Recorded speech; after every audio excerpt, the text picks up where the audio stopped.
嗨，各位晚安 ，Hello，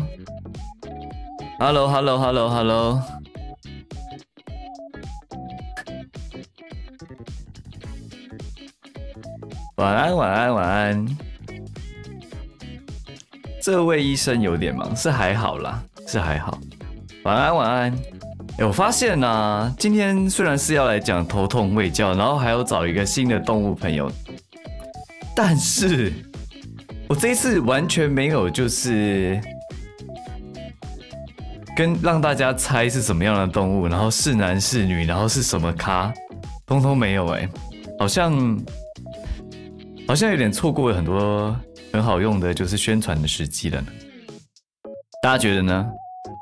我刚刚有在 IG 上稍微就是暴露一点点就是讯息。现在提示也太晚了吧？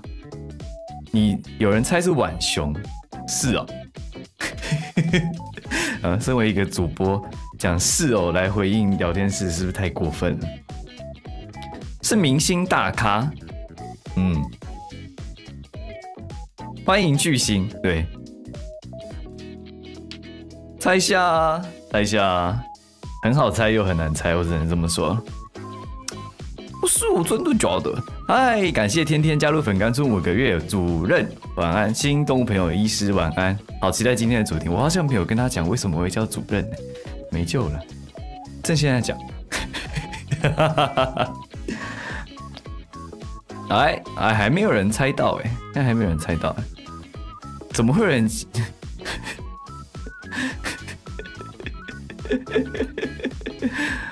怎么会有人降落啊？嗨，宝箱怪火蛇，欢迎加入粉干村。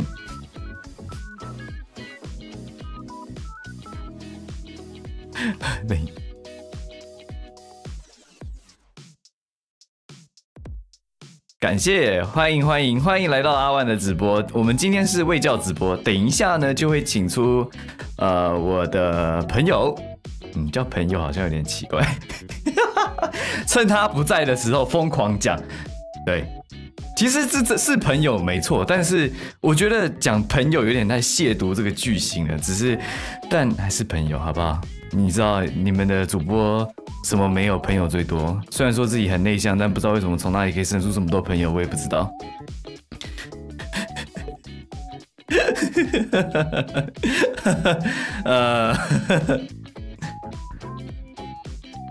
等我一下。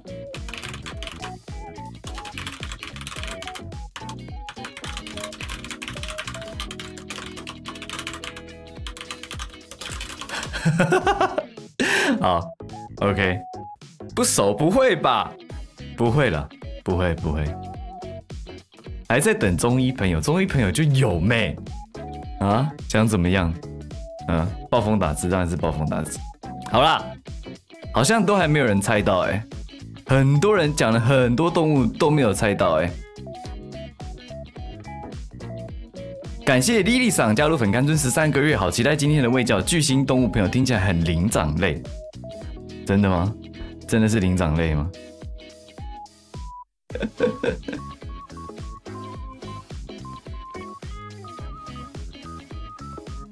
很扯这么简单没有人猜得到，好夸张！聊天室怎么那么弱啊？逊，怎么这么逊？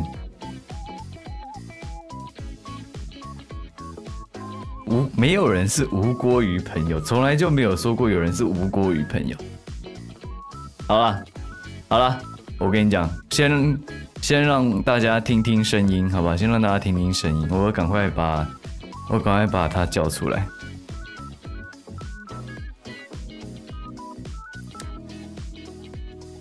对，可以先听声音，然后再让大家猜耶。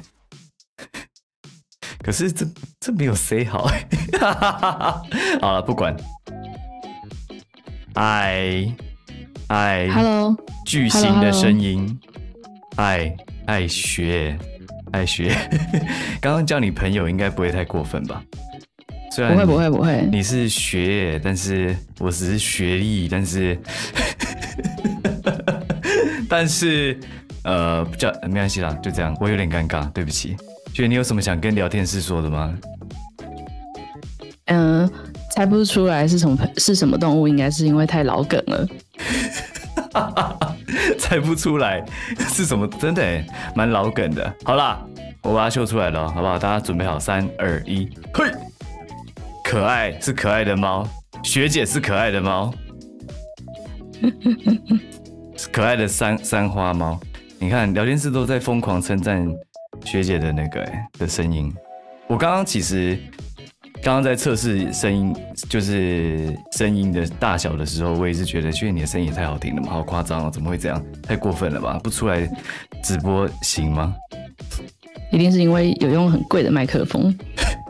说到这个，我真的是要好好称赞一下学姐。这个你知道吗？其他就是第一次上直播的人，每一次搞麦克风我都至少搞了就是半个小时40分钟，然后还不会好，然后还会有就是声音大小声有点难控制。但是学姐这一听就知道是老油条了，这个中音甜美，高音清亮，低音沉稳。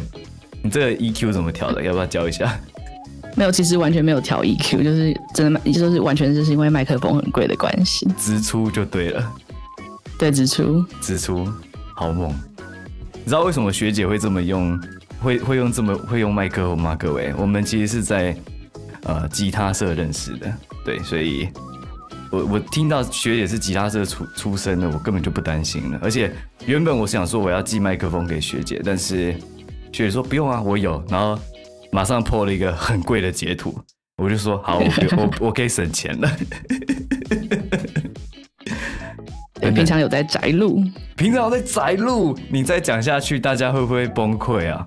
大家会不会等一下就直接不听啊？什么卫教，我不要听了。今天是要来听演唱会的，这样也不错，这样也不错。好啦，学姐缺舞台，你要小心欸，讲这句话真的很危险，因为你讲缺舞台。下一个月就可以安排一个直播给你唱歌，你知道吗？那我可能要先预习准备一下。1个月应该 OK 吧？1个月应该可以准备大概3小时。你说3小时的唱歌节目吗？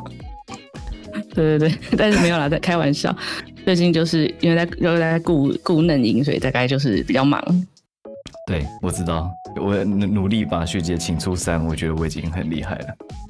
没关系，今天就是很欢迎，我要告诉大家她的名字，她叫喵惠妹，好不好？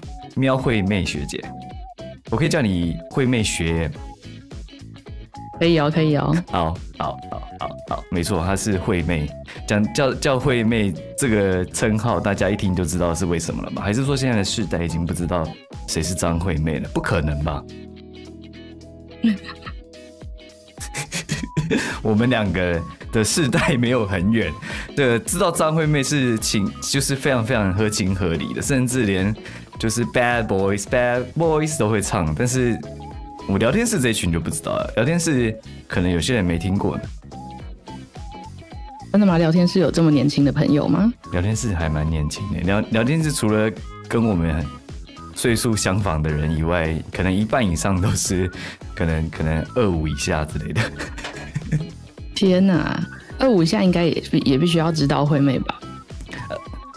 真的，毕竟如果以后有人说写信告诉我今天的海是什么颜色的时候，你要怎么接梗下去呢？对不对？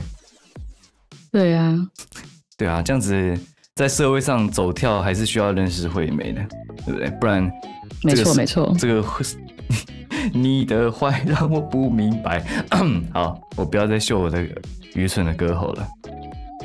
聊天室已经开始演唱会起来了，对，他已经开始接歌了，这是没有办法的事情。聊天室就是这样，好不好？好，太嗨了！居然还有简爱。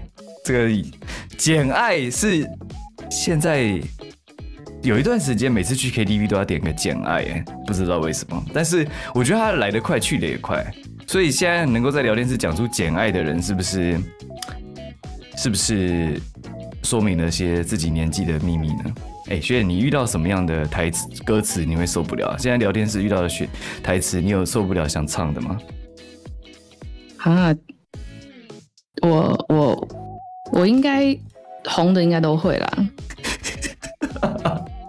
那你有没有钟爱的一首歌？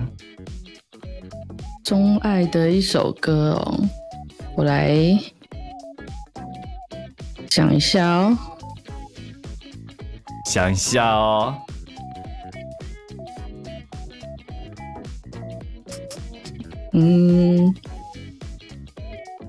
站在高岗上不行啦。我连这首歌是什么都不知道，没救了。这不行，你不行啦。好，我想想看哦。没关系，我可以继续插话到你找到灵感，没有问题的。然后我顺便先把今天的，就是我先把今天的黑板叫出来。毕竟我们今天是来那个的嘛，对，我们是来就是卫教。嘿，没错，没错。为什么我一直听到音乐的声音啊？我开了一个背景音乐。所以我这样会让我的直播炸裂，会让我的直播被版权炮，所以不要冲动。真的吗？还是不要唱好了。所以你可以清唱，你可以戴耳机清唱。还是就让直播炸掉没关系啊，不行啦。在我心上有的开枪，让一切归零在这声巨响。如果爱是说什么都不能发不挣扎，反正我也没差。OK， 好，可以了。好，差不多了，差不多了。好，可以了。有人说可以排直播了，好，我知道了。如果觉得你哪一天就是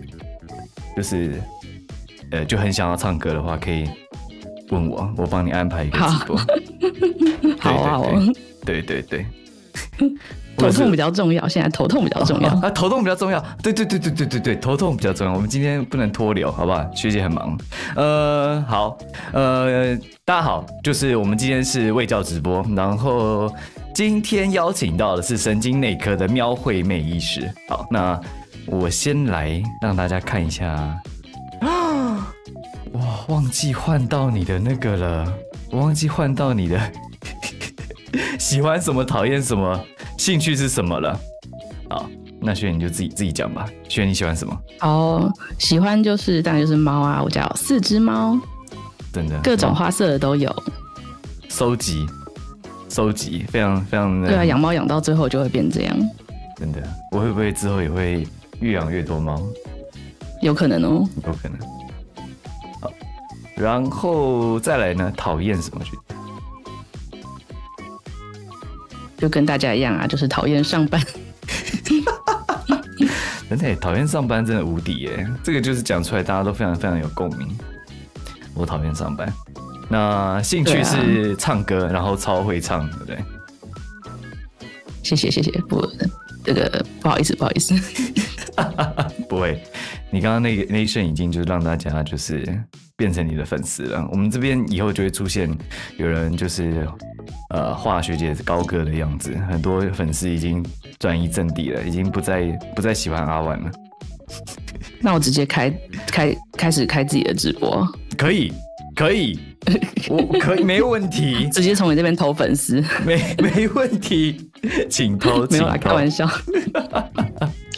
好，然后就是其实今天我想先跟大家就是介绍一下，就是大家知道神经内科是什么样的科吗？我觉得对于一般民众，比如说如果是年轻人的话，可能会有点不知道神经内科是在干嘛的，所以你可以稍微简介一下神经内科主要是在看什么样的病人，或在看什么样的病吗？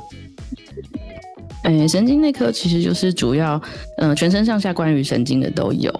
那包含中枢神经，然后脊椎神经，然后周边神经，甚至是一些神经跟肌肉的连结的病都有相关。所以包含最常见的就是脑中风、失智症、帕金森氏症、然后周边神经就比如说可能像是多发性神经病变啊、重症肌无力或是等等这类的，然后还有最常见的头晕头痛。哦，头晕头痛也归你们管就是。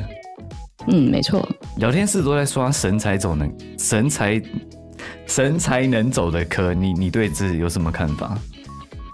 不瞒您说，我小时候也是这样子想的，就是我那时候念大学的时候，神姐就差点被当，然后后来是因为进临床了之后，遇到那个也是对我很好接，然后后来学姐你的网路有点断，后来才把临床的部分补来。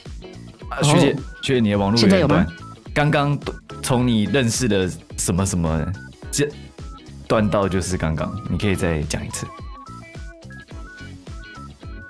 好，就是以前也曾经神姐差点被当过，但是后来因为走临床了之后遇到对我很好的学姐，然后后来才觉得神经内科还蛮有趣的，然后才决定要走神经内科。但说老实话，这也是说想走的人很多，但真的能够走成的人不多。是吗？好像在台湾好像还好。我觉得。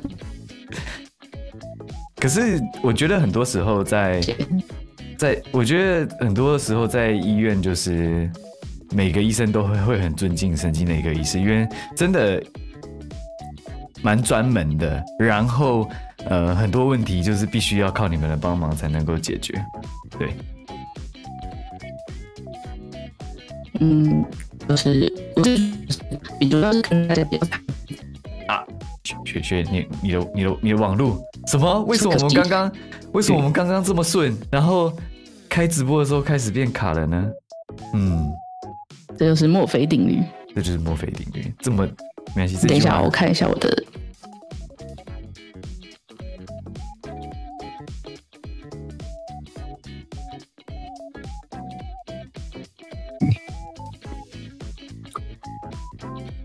练音还是现在顺吗？顺，现在 OK， 现在 OK。好，那那就先这样。好 ，OK， 好，没问题。好，所以大家应该对于神内有就是些微的认识了。然后我觉得啊，其实今天要讲的主题头痛是大家应该蛮常见的啊。其实看今天大家来的人数也知道，就是大家对这个主题很有兴趣。那我自己也今天是抱着学习的心态来的。那我们就开始，然后等一下看剩多少时间，我们再来闲聊，好不好？好啊。好，那我们 go。嘿，第一页。好，就是基本上头痛基本上就是分成2大类。一类叫做次发性头痛，次发性头痛就是因为脑内有一些，比如说构造或者是其他的原因造成的头痛。那原发性头痛就是没有其他的原因，头痛本身就是一个病。次发性头痛。那次发性头痛就是疾病因素常见的包含，比如说中风啊、脑瘤、脑膜炎，甚至新冠肺炎。然后药物，某些特定的药物也会造成头痛，比如说消化甘油，这是最常见的。然后环境因素，比如说登山，就是脑压高之后就会造成高海拔的头痛。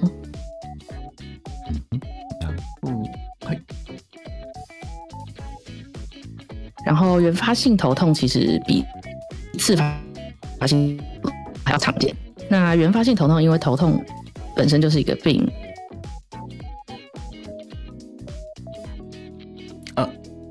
所以又卡了，对不对？我好像对你刚刚听到声音怪怪的。你刚刚微卡，对。好，没关系，学姐你要调整一下。那原发性头痛就是头痛本身。因为反正就是我家的 WiFi 今天不知道为什么挂电，所以我现在是连手机的网络。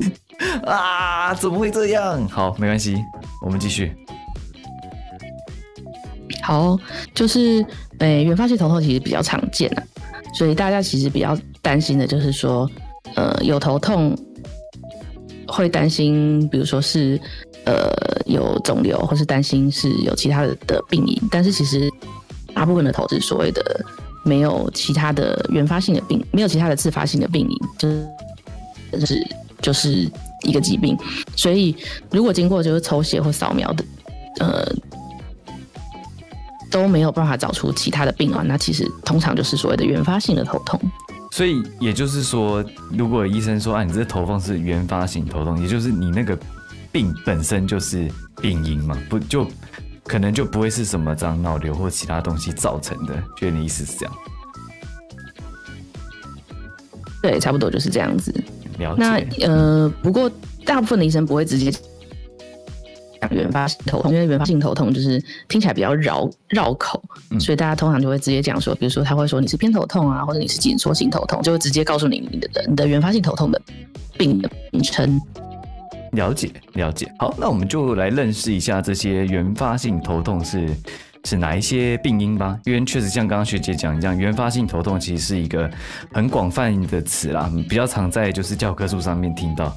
那医生应该不会跟你讲这个，对，像我这种比较就是我不要乱讲话，没关系，我们下一页。啊，这个是对，然后包含在比如说留言啊，或者是说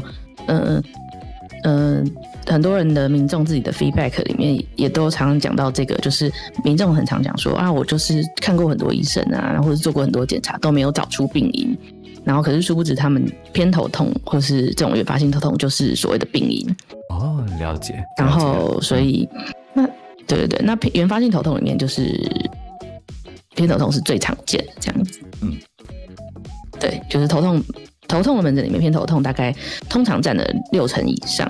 然后根据之前台湾的健保资料库的统计，大概有10%的台湾人有偏头痛，然后其中的女生比较多一点点，女生大概跟男生的比是女生是3:1，所以大概在所有的女生里面大概是15%，所有的男生里面大概是5%有偏头痛。然后因为其实头痛的人会到处去就诊，那通常也做过比如说脑波，或是真的有做过断层或是核磁共振等其他的扫描。那符合偏头痛特征的人去做检查，如果发现有构造异常的机会是跟一般人是一样的，是小于1%。也就是说，头痛并不代表他可能真的脑部有东西这样子。哦，然后最常见的是偏头痛，然后对，后面还有就是药物过度使用头痛、紧缩性头痛、重发性头痛，就是大概是第2、3、4名这样子。OK， 10% 比我想象中的还要多哎，就是 10% 的有偏头痛，这个真的是哇！我今天第一次知道，有点多。对，其实是真的蛮多的。台湾有2300万人的话，就有230万人有偏头痛。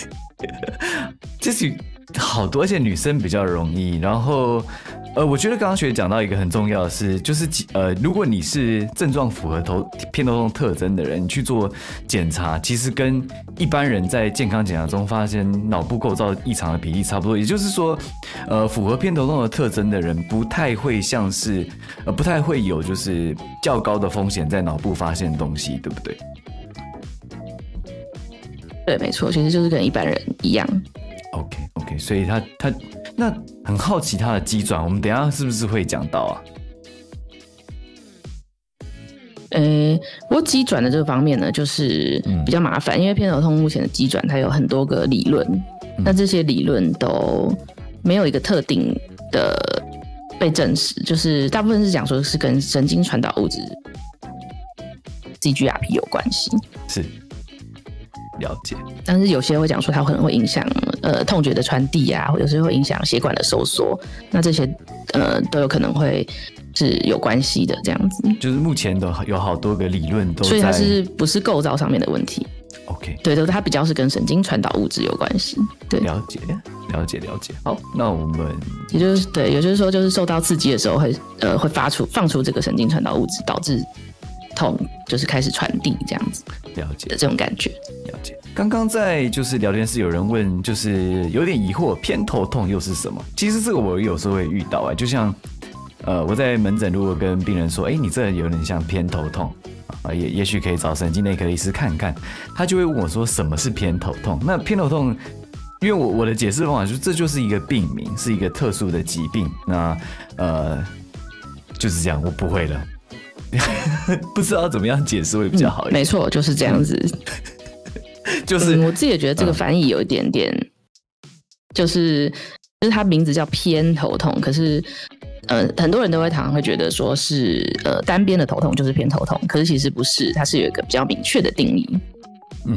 OK， 这等一下有一些诊断的标准跟哪一些特征比较像，应该稍后的 PowerPoint 会提到。不过这边就是先跟大家说一下偏头痛，如果医生有说你很像偏头痛，就在说你是一种特定的头痛不是说你的头痛偏一边等等的这样子。好，那我们继续。没错。OK。好，那后面有讲到第2、3、4名，就是药物过度使用头痛、紧缩型头痛跟筹发型头痛。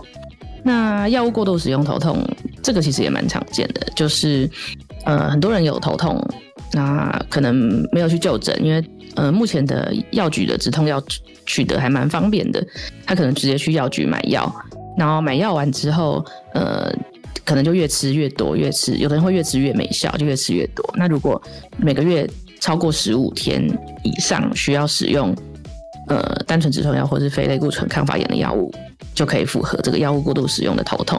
那通常药物过度使用头痛，它是一个可以是单独独立的一个诊断，但是通常如果符合药物过度使用头痛的病人身上，通常有另外一种原发性的头痛。那大宗就是也是一样，是偏头痛为大宗。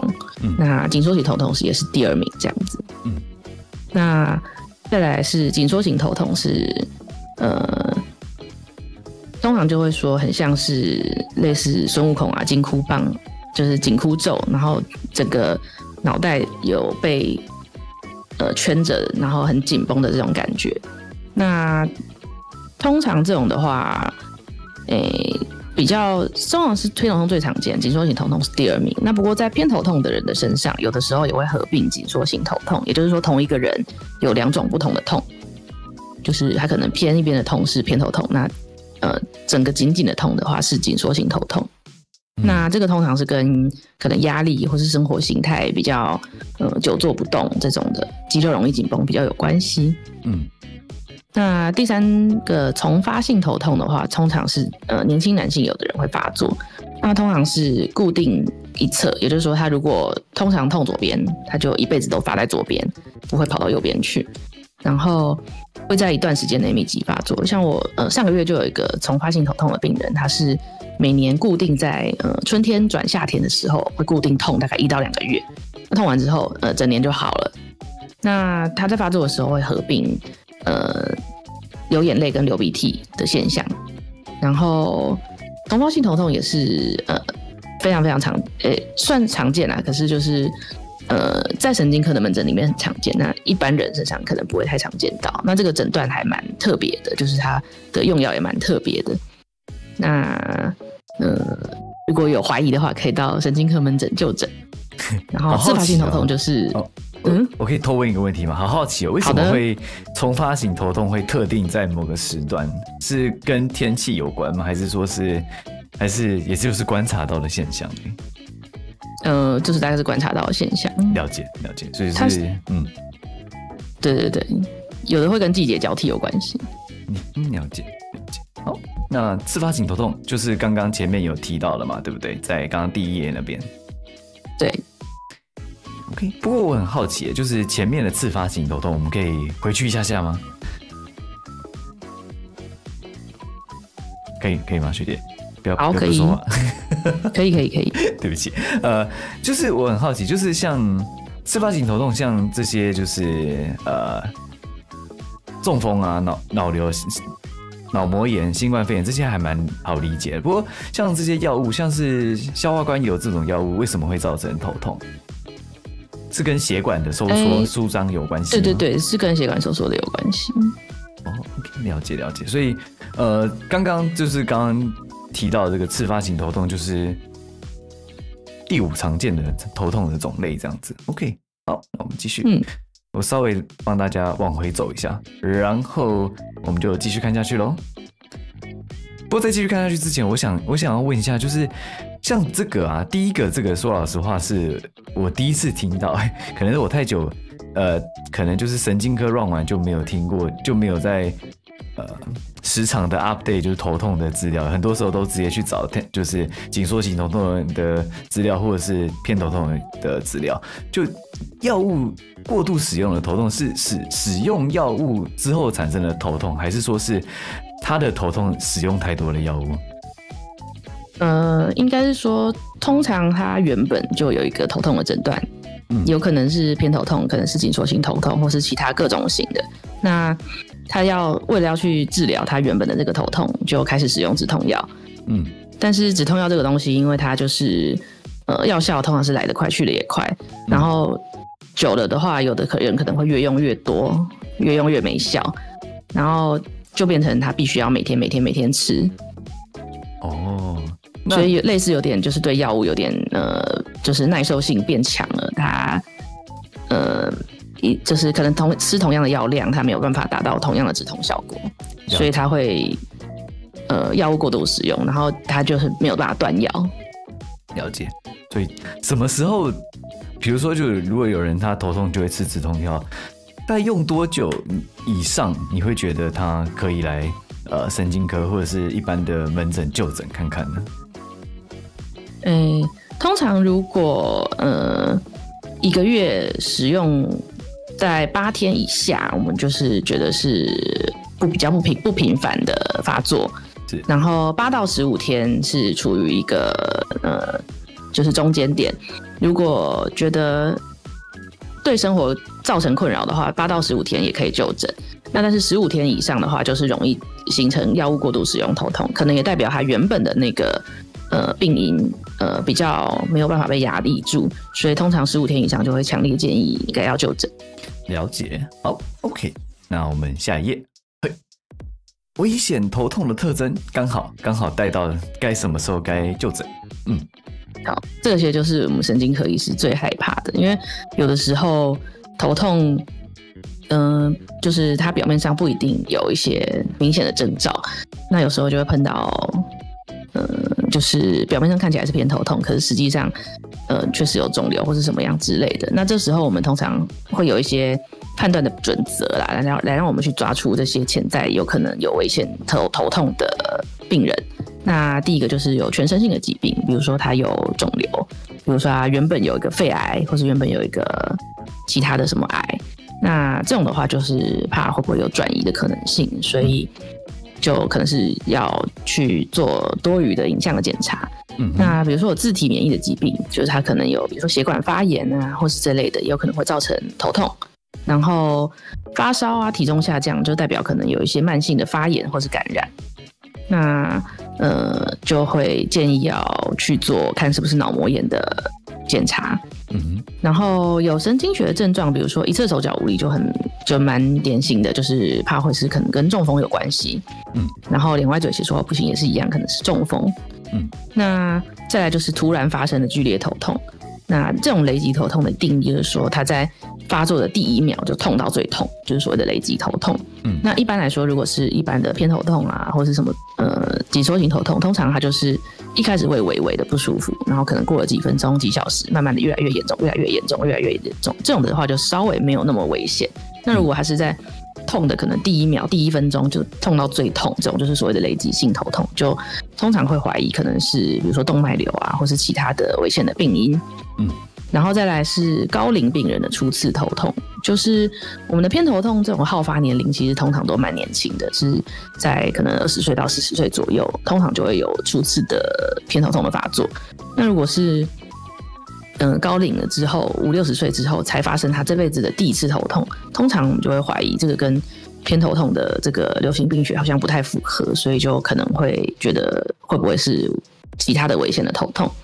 然后再来就是既有的头痛形态改变，比如说原本都是痛单侧左边或是痛右边，然后这次突然变成整颗头，或是这次突然痛得特别快，或是突然痛得特别厉害，都有可能是危险的头痛的征兆。那痛得特别厉害，这个我自己觉得有点难拿捏，因为的确每次偏头痛的发作也有可能会有轻微的发作跟比较严重一点点的发作。那什么时候要去判断这个病人的头痛是痛到可能是形态改变很危险的一个状态，可能就是要靠当下的问诊跟身体理学检查的判断。了解。因为刚刚有人说很好奇说，就是体重下降原来也是征兆，那在多久以内下降多少会比较像是就是有意义的体重下降？就是当然，如果你是就是刻意去减肥，然后体重下降，然后同时有头痛，这就有一点难说啦。但是我记得医学上的定义大概就是1个月内体重急速下降5%啦，或者是半年内减轻10%，这是稍微临床上有意义的体重下降。当然，这就是你没有减肥的意图。就是有时候问病人说：“你最近有体重下降吗？”有，我们就开始暗自紧张。等一下，这个可能是严重的问题。他说：“没有啦，我最近在减肥。”然后就松了一口气。没错，对。然后刚刚有观众在讲的就是中风，中风的话通常是第2个啦，有神经学的症状，那一侧手脚无力、脸歪嘴斜、说话不清等等这样子。好 ，OK， 那我们下一个回答。好，偏头痛怎么诊断？好，刚刚有讲到，就是偏头痛不是说只有痛头的一边才叫做偏头痛，偏头痛其实有它的比较严谨的定义。那这个定义的话，就是它诊断标准 ICHD-3， 这个是国际通用的标准。然后我们有台湾的神经科学会有翻译成中文版，那这个就是中文版的内容。那有 ABCDE 5项，那我们可以一项一项来看。第一个的话是至少要5次的发作，也就是说，就是如果只有单一1次的话，第1次发作通常是没有办法诊断，它必须要一直复发才有办法符合偏头痛的诊断。然后再来第2个，这个是一个通常是一个比较久一点点的头痛，不会说只痛1分钟2分钟就好了，通常是要持续4到72小时才符合偏头痛的诊断。再来 C 的话呢，是它有一些特征，那这4个特征里面必须要符合2项才可以符合偏头痛。第一个是单侧，第2个是要搏动性的头痛。搏动性的头痛就是有点像头的附近有血管或者有心跳在旁边跳动的扑通扑通的感觉的，就叫搏动性的头痛。那再来的话，疼痛程度是要中到重度。那怎么样判断中重度呢？就是它必须要影响你的生活，就是比如说让你有的人会说痛到没有办法上课，痛到没有办法体育课跑步，痛到没有办法上班，这种的就是中重度的头痛。再来就是说日常活动会使头痛加剧，就是说这种头痛病人发作的时候，通常看起来是一个比较病恹恹，然后他可能会躲在一个房间里面，然后棉被盖起来，这种感觉会有一个这种形象会出现。那像从发型头痛就是反过来，他通常头痛发作的时候会比较躁动，他会比如说会觉得说很痛，然后走来走去这样子。那但是偏头痛比较是安静的那种痛，他痛起来的时候通常会待在一个安静的地方休息的这种头痛。那D的话是发作的时候必须要符合恶心或呕吐、畏光及爬吵这2种2选1。那E的话是没有其他更合适的诊断，就是这个就是有点像所有的头痛几乎都有这个，就是或是像我们其他什么精神科疾病也有这个没有其他更合适的诊断，就是我们必须要排除会不会是包含肿瘤啊、中风啊，或是其他的原因导致的类似形态的头痛，排除了之后才可以确定它是偏头痛。没错，因为如果大概是这样。对表就可以诊断的话，通常是对，那就不用医生了。有时候就是需要，因为临床医生看很多，尤其如果又是专门看头痛的话，通常看到第一眼、第二眼，有时候大家知道，你可能是比较像哪一边，所以大家这个表就是大家参考用啦。那不要说就是自己帮自己下诊断，还是要去找医生。我觉得这是最重要的事情。不过大家可以看到 BCD 的描述，大概就知道偏头痛大概是什么样的样子。然后也很感谢学姐刚刚就是有大概说出来，就是偏头痛的患者大概是会是什么样的头痛的样子。感谢，那我们就继续看下去。嘿，好，偏头痛的话呢，有所谓的叫诱发因子。那我自己的解读是说，偏头痛比较像是一个脑神经敏感的一个状态。那偏头痛有这种偏头痛体质的人，他平常可能没事，但是一旦发生了某些特定的状况，就会让敏感的脑神经开始活化，然后这时候痛觉神经就会开始活化，就会发作偏头痛。那诱发因子我自己会把它归类为自身因素跟外在的因素。那自身的因素就包含情绪、睡眠压力，然后荷尔蒙，这几个是最常见的。那再来外在因素的话，就是天气也是最常见的。再来温度，那有些人会对比如说食物或是声音、光线、气味也会特别的敏感。所以如果以前有发作过头痛的人，可以稍微思考想象一下自己每次发作的时候有没有特定做了哪些事情之后就会诱发头痛，那这个就是你的诱发因子。我记得以前在学校上课的时候，偏头痛的诱发因子就是很常讲3C， 大家一听到3C 以为是那个手机萤幕或电脑萤幕，或者3C 是指就是巧克力、起司跟柑橘类。现在台湾现在偏头痛还会讲这个3C 当做食物的诱发因子吗？其实稍微在比如说你跟病人讲说特定食物会诱发偏头痛的时候，那病人就会问你说比如说什么？那这时候通常我举例的时候还是会举3C 食物跟他们讲，但是其实还是会跟他们讲说，其实每个人不太一定啦。那在台湾区或是亚洲区的话，3C 食物的话，相对于欧美区没有那么明显。那除了3C 食物以外，也有其他的状况会引发偏头痛。那包含比如说在台湾比较常见的，比如说像味精，就是有可能很多人会对味精敏感，会诱发偏头痛。OK， 像之前有病人也是跟我讲说，他每次一外食就会偏头痛。他本来说是不是血糖的问题，后来我们讨论一下，他说如果在家里面吃，然后自己吃的比较清淡，通常就比较不会偏头痛，那就是只有外食才会诱发偏头痛。那我们就在想说，有可能是味精的关系。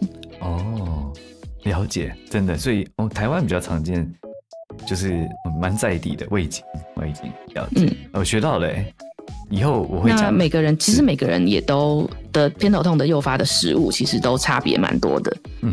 所以最重要的是说，如果你有偏头痛，你要去找出你会诱发的那种食物，因为别人会诱发的可能对你来说还好。对，比如说像巧克力，有的人就还好，某一些人就会诱发。我之前还有听过，比如说像吃辣就会诱发的也有。那有些人像番茄也有。了解，其实好像蛮像胃食道逆流的，因为大家都说喝咖啡吃甜食嘛，就会容易胃食道逆流。但就我的临床经验，就是每个人会发作的食物都不一样。对，有人喝咖啡不会，喝茶会，有人反过来，然后有人说通通不会，他是抽烟才会。就每一个人好像诱发因子都不一样，所以刚刚其实学姐有讲到一个很重要，就是如果自己有偏头痛的话，可以试着每一次发作的时候想一下，是不是做了什么，或是发生什么样的事情。没错，就是要观察自己的身体，没错，更认识自己的健康。好的，下一个，这很重要的问题，高血压会诱发偏头痛吗？这个在门诊非常的常见。那很多病人就说，我就是血压一高，然后就开始偏头痛。可是其实有时候就反过去问他说，那你是先量到血压高之后才发生头痛的吗？那他们通常都说不是，是因为先头痛之后才去量，发现血压高。那这个时候其实因为通常我们身上没有背一个24小时的血压计，所以这时候你很难断定到底是因为血压高引起偏头痛，还是偏头痛引发血压高。那我自己个人的经验是，大部分是偏头痛引发高血压，因为身体在不舒服的时候，比如痛的时候啊，紧张的时候啊，然后或者是焦虑的时候啊，或者是各种状况的时候，身体的血压其实都会有一些变化。那大部分的人是因为先痛，感受到痛了之后，血压才相对应的上升。那一般来说，如果一般人血压在140出头、150出头、160，可能都不太会有特殊的感觉。那如果要到高血压危象的程度，就是收压大于180，舒张压大于120的时候，比较有可能是因为血压高引发的头痛。没错。所以如果真的要因为血压高到就是头痛的话，应该是就是所谓的高血压危象。高血压危象的意思就是血压高到影响到器官，那就是可能就会造成头痛的或者是其他器官的受伤。不过平常真的在门诊很常遇到，就是说啊，我今天量了血压很高，所以我很头痛。但是就像学姐刚刚讲的一样，细细问下去才发现他先不舒服，后面才去量了血压。对，所以我也很常跟病人说，这是反过来的，你只要好好控制你的头痛，血压就会下来了。如果到时候血压还高，我们再来治疗高血压，大概是这样。没错。对，好的，这是很常见的，真的。希望今天大家也可以就是带走这个知识。我们下一页，嘿，不典型的症状。偏头痛除了刚刚讲的那些诊断标准以外，其实它有很多的不典型的症状。那因为我们都会想说偏头痛可能是跟神经敏感有关系，那神经敏感之后，然后就会放出神经传导物质，然后就会引发各区域的活化。所以有些比如说像视觉预兆蛮常见的，大家可能就是在偏头痛痛觉区活化之前，先活化到了视觉区。那有的就会像右边这个图一样，会有视野会有光晕，或是有的会有盲点，或是有的会扭曲。那扭曲的话，有可能是这样子片状的，有的人是锯齿状的，或是各种形态都有可能。那再来就是第二常见，我自己觉得是眩晕的耳鸣最常见，因为我个人其实是我的专长其实是算头晕，所以我自己在看头晕的时候，觉得其实很多都跟偏头痛是有关联的。那统计上面呢，他们是说大概有1/3到1/2左右的病人的偏头痛会合并有点晕的感觉。然后耳鸣有的时候通常就是比较短暂的耳鸣，比较不是那种3-5年，然后那种每天都在鸣的那种耳鸣，通常就是在可能晕的时候或者痛的时候会鸣个可能几秒几分钟，这种的耳鸣比较可能跟偏头痛有关系。那再来就是所谓的易感痛，就是偏头痛到比较严重的时候就会引发这种易感痛。有的人说他痛到比如说摸头皮也会觉得痛，那这个通常就是偏头痛的那个脑神经正在活化的一个状态。突然了解了些事情。好，没事。我想到就是在门诊看到的个案，原来他那个时候讲摸到那边会痛，是这样啊。不过除了偏头痛以外，也有别的病会有易感痛。因为刚刚描述还蛮像的，没事。你说摸头皮就会痛这种。对。很多人都会这样讲。对。好。然后肠胃症状的部分就是，在我们刚刚诊断标准里面，其实就有恶心呕吐，是我们的诊断标准。那除了恶心呕吐以外，有一部分的人反而会腹泻，这个蛮特别的。对，压力大或者是身体不舒服的时候会腹泻，还蛮常见的，尤其如果合并一些肠燥症的话，这里一点肠胃科的就是观点，提供学姐参考。好。然后有一个很神奇的诊断，好像叫做什么什么 cyclic vomiting， 就是一个周期性小孩的症候群。对，是。那这个有统计说，如果有这种 cyclic vomiting 的这种状况，在成年之后有偏头痛的几率是蛮高的。对，刚刚学姐讲的这个周期性偏头痛，就是蛮常出现在男生的，然后他就是会一整年都没事，然后突然一个礼拜疯狂吐，一直干有做什么没做什么都吐，然后自己就会好了，然后就再就是快乐的过他的生活，直到下一年的那个时段又出现。这是肠胃科一个比较少见，但是也偶尔会看到的病，这样子。然后除了这个肠胃症状以外，有的人会单侧无力，或是有意识障碍。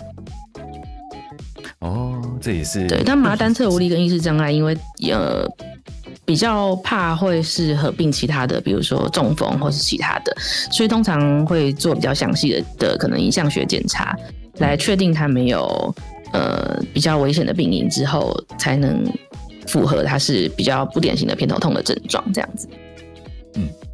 对，了解。不过我很好奇，像学姐你说的这个视觉预兆，是指它这些视觉的症状，就是 aura 先跑出来才开始头痛吗？还是说通常头痛之后才跑出就是这些视觉预兆？因为它的名字叫预兆嘛，所以它通常就是的确是在头痛前出现。那大部分的人是会先看到光晕，然后可能10分钟、20分钟之后，偏头痛的痛才会跑出来。对，那也有一部分的人是单纯只有预兆发作，没有头痛。就是看到光晕、光点，然后这些视觉的症状，然后没有头痛没有跑出来这样子。对。了解。OK， 我下次会问。好，我会问。不是我觉得有时候就是书上读的东西跟，因为有时候就是有时候看病不能只看一科，有时候你的病人会讲出一些其他的问题，你要同时帮他处理。我会问了，谢谢学姐，我学到好多，好棒。不会。我们继续下去，这样我们才可以少看一点病人。真的互相照顾，下次胃食道逆流也可以交给学姐。可以，我们努力。好的，我们努力。好，下一个，预防跟治疗。好，刚刚有讲到诱发因子，所以其实通常最基本的就是要避免诱发因子，就是首先观察自己的身体，那看有哪些状况容易诱发偏头痛。像其实我妈妈就有偏头痛，那我妈妈每次都是睡不饱就会偏头痛，所以她就是后来就变成她每天都睡很多觉，然后后来就几乎就没有再发作了。然后有些人是比较麻烦的，就是女生可能有一些是月经型的偏头痛，那这个可能就比较没有办法避免。那有的会就是直接在月经来的可能前一天就直接先开始吃预防性的药物，这个也是一个方法。然后像其他的比如说天气啊，那就是可能避免冷到啊，避免热到啊，那或者是避免压力，有压力的时候就可以先去做一些排解。那再来第二个话，饮食的话呢，有的人是说在营养素的方面可以补镁、B2、D3，或许会对偏头痛的发作会有预防的效果。然后还有高 Omega3、低 Omega6 的饮食。高 Omega3、低 Omega6，我少放到一个字。对，那这个其实就是所谓的抗发炎的饮食啊。对，就是身体如果发炎状态比较好的话，也会比较不容易发作偏头痛。了解。然后，对，再来就是规律运动。运动的话，通常是推荐于轻度有氧就会有效果。不用到中度有氧对，不用到太夸张，对，轻度有氧就会有效果。OK， 预防跟治疗 ，OK。有的人运动如果太剧烈的话，反而会引发头痛。因为如果太剧烈的话，如果他对身体是一个压力的话，可能反而会就是更引发头痛。很想要挑战自己这样子。对，不用太挑战极限。OK， 如果是为了就是偏头痛的预防跟治疗的话，大家可以参考一下。对，我觉得其实重点就是要认识自己的身体嘛。对，我觉得这很重要，在很多疾病都很重要，这样就可以知道自己到底哪边该注意。好，我们下去。治疗。然后，如果前面的事情、生活形态的调整都做了之后，那接下来就可以走到治疗的方面。那如果发作次数少的话，其实就单纯吃止痛或止吐就可以了。那如果发作次数多的话，可以考虑所谓的叫预防性的治疗。那预防性的治疗通常这些药物不会马上止痛，但是可以降低脑神经的敏感度，比较不容易被诱发出来，那就会慢慢的有些进步。那通常如果发作次数少跟发作次数多，就跟前面讲的一样，就是1个月如果小于8天，是发作次数少。那如果是1个月是15天以上，就是发作次数多。那8到15天呢，通常就是你考虑自己的生活形态，然后工作的形态，那会不会这个发作会不会对你生活造成很大的影响？如果没有很大的影响，还是可以，就是跟发作次数少一样，就是用单纯的止痛止吐药。但是如果你1个月才发作8天，可是比如说你是一个需要高度专注的工作，你只要一发作就会就什么都没有办法做，那会导致可能会被裁员之类的，那就是也可以考虑跟发作次数多一样，使用所谓的预防性的治疗。那预防性的治疗就是药都不会直接在药袋上写止痛药，它会写乙型阻断剂、钙离子阻断剂、抗忧郁跟抗癫痫的药物。所以这些如果在药袋上看到类似的话，就是有可能就是使用预防性的治疗。不过当然这些问题就可以直接问自己的医生，医生你开这个干嘛啊？这是预防性的用药，医生就会这样跟你讲。对。那很多人看到抗忧郁就会害怕，或是很多人就会生气，就说我又没有忧郁症，为什么要吃忧郁症的药物？然后就不吃。可是其实抗忧郁的药物百种，那其实大概也只有大概其中的2-3种对偏头痛是有预防的效果。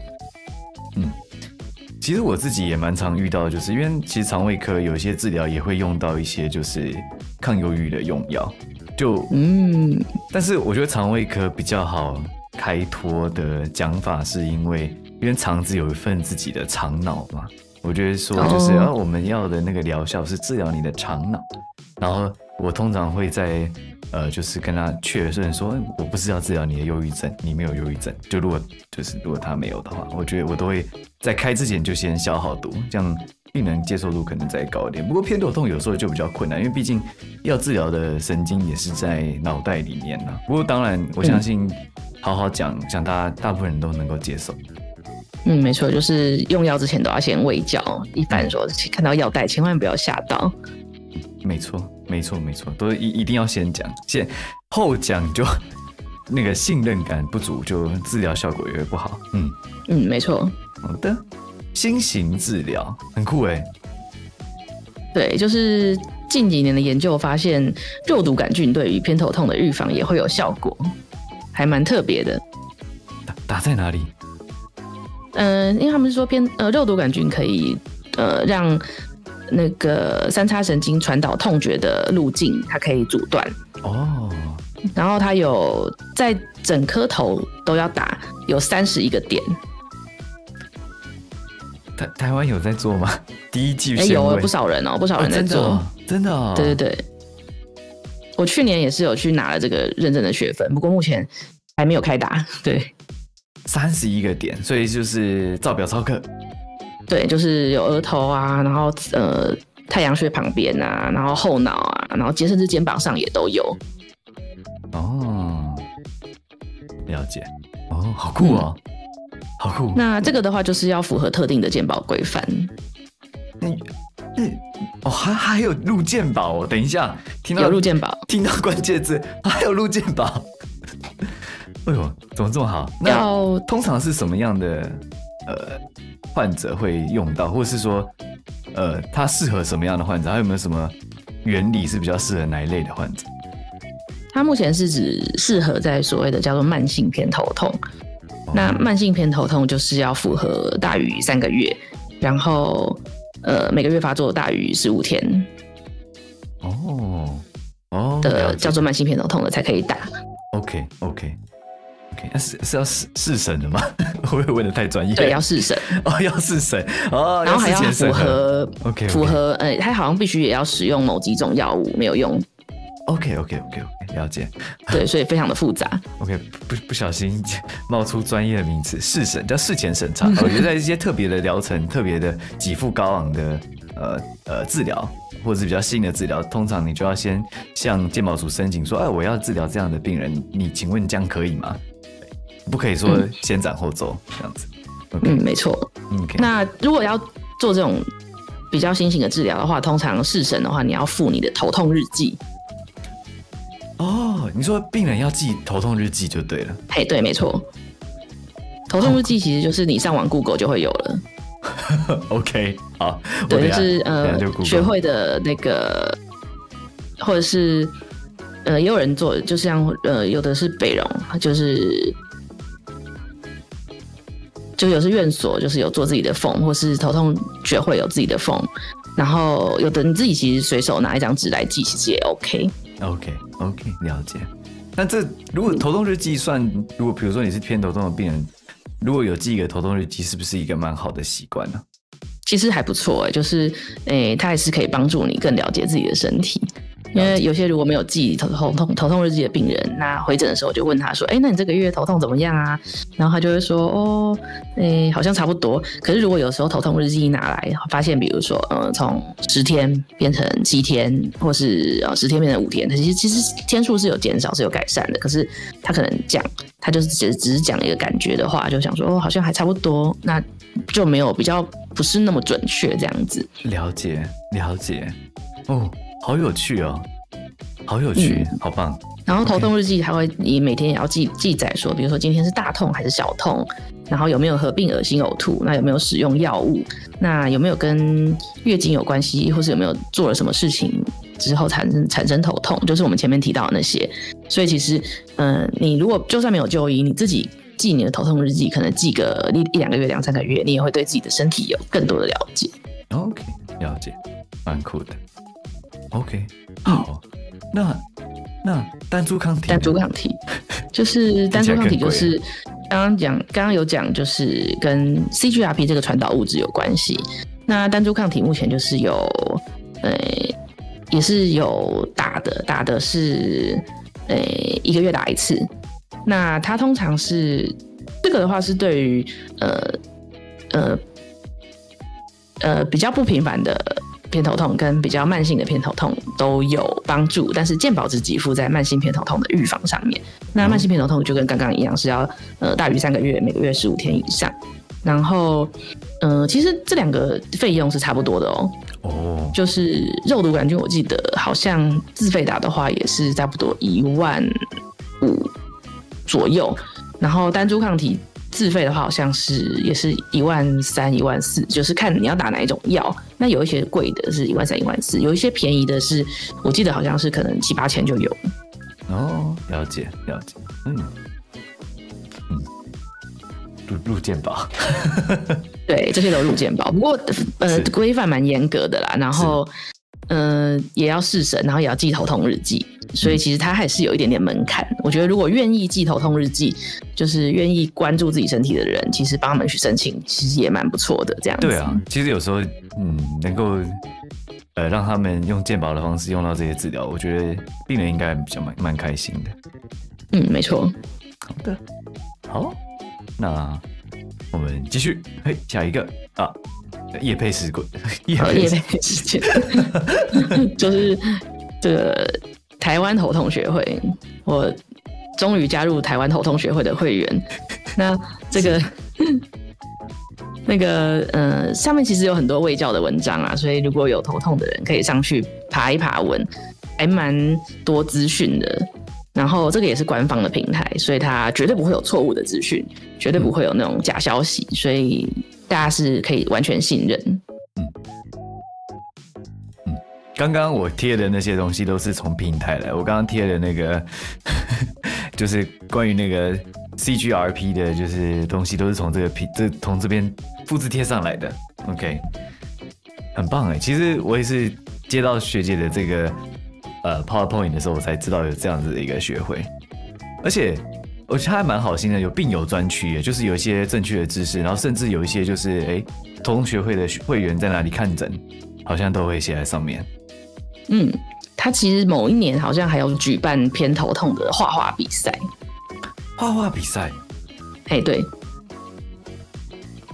啊，所以是要对，就是好像是就是要他会投稿，然后有奖品奖金好像蛮丰厚的，我记得。OK，是大家发作的时候画吗？是没有，就是他是在，对不起，他可能就是每年举办一次，或是每1-2年举办一次，然后大家就是有。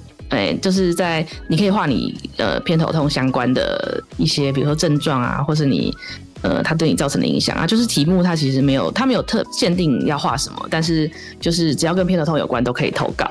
OK， 好有趣哦，好有趣。我觉得感觉像，其实说老实话，我刚刚觉得那张视觉预兆的图还算是有种病态的美啊，会不会有人会？就是把自己的看到的东西画出来，其实也蛮有趣的。对，当然就像刚刚学姐讲的一样，不是要画那个，就是只要跟偏头痛相关的都可以画，蛮有趣的。没错，其实我觉得这是一个有在认真做事的学会。有看他的网站就知道了，就是很现代感。然后就不说我的哪一个协会是那个网站有点老旧，内科学，没事，就是对啊，而且刚刚那个聊天室有说点进去看就有很多，并有很多相关的卫教的文章是蛮好的，对，没错，蛮有趣的。好 ，OK， 那今天好像差不多结束了，后面是 Q&A 的部分。好，那学姐准备好了吗？好的 ，Go。好，这个第一个题组，第一个4题都是在讲就是吹电风扇、吹风机、冷气房相关的头痛问题，来学姐请解答。好哦，那这个呢，就是真的很常见啊。那我小时候也被我妈妈这样告诫过，说你如果洗完头不吹头发就会偏头痛哦。后来发现其实不是啦，就是偏头痛它不会导致偏头痛，因为偏头痛还是我们目前都会说可能是类似体质这样子。那所以你必须要先有偏头痛的体质，那你再去。但是因为就是不吹头发跟冷气房或者是吹电风扇、吹冷气这些的，其实是因为偏头痛本身是对温度或者是这种比较敏感，所以如果你没有去吹头发，那如果又吹到寒风或者吹到冷气的话，有可能它会引发你那个对温度敏感的这个状态，所以会反而会导致你的偏头痛发作。对。但是如果你本身是一个没有偏头痛体质的人呢，那就做这些事是完全没关系。它不是病因，它是诱发的感觉。OK， 没错，了解。怎么有人在聊天室说好可以不吹干头发，还是要吹干头发啦，不然你那个温度差还是我觉得身为一个男生，我没有资格讲任何的话。OK， 男生真的很爽。短头发，即便是像这样的中长发，都不能跟女生比啊，那个发量还是有差的。我还是闭嘴好了，我们下一页。好。接下来题组是咖啡题，我来稍微念一下。那想请问咖啡与头痛之间的关系？曾经听家母抱怨，1天不喝咖啡就开始头痛，表示好像对咖啡成瘾。我那时候觉得荒谬，区一杯咖啡，直到现在每天1杯咖啡不曾断过了。有一天忙碌到喝不了1口咖啡，我头也开始痛起来。这是依赖、成瘾、渗透压，超级困惑，但我继续喝，谢谢。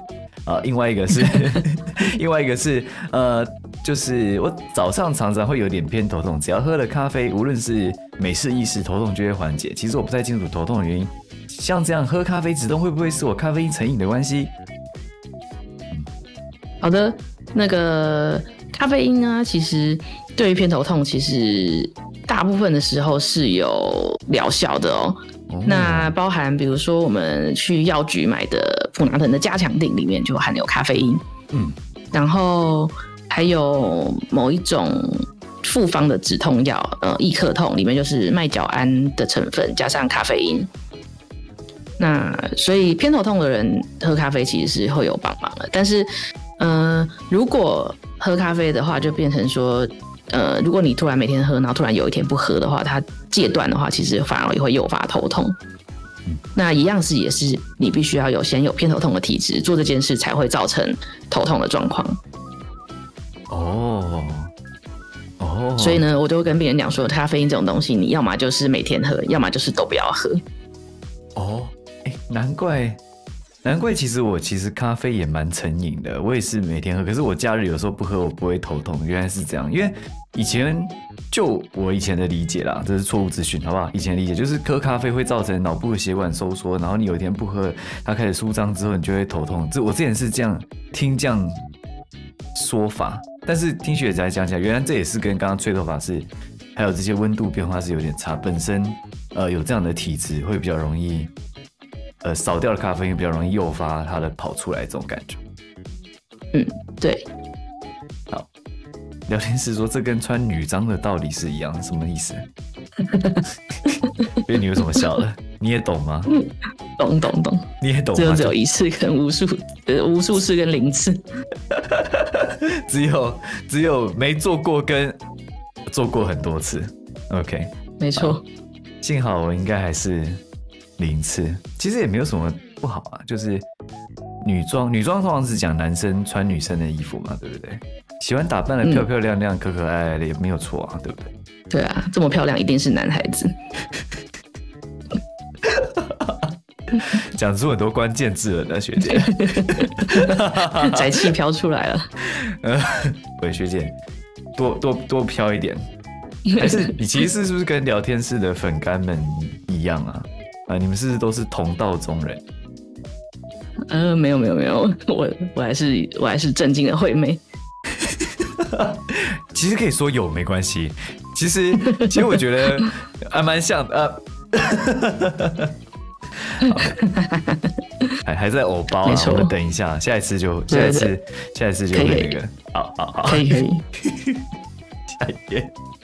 好，这个2题也是题主题，这个就是有听说过头痛的话，有痛就可以直接吃止痛药，不用忍。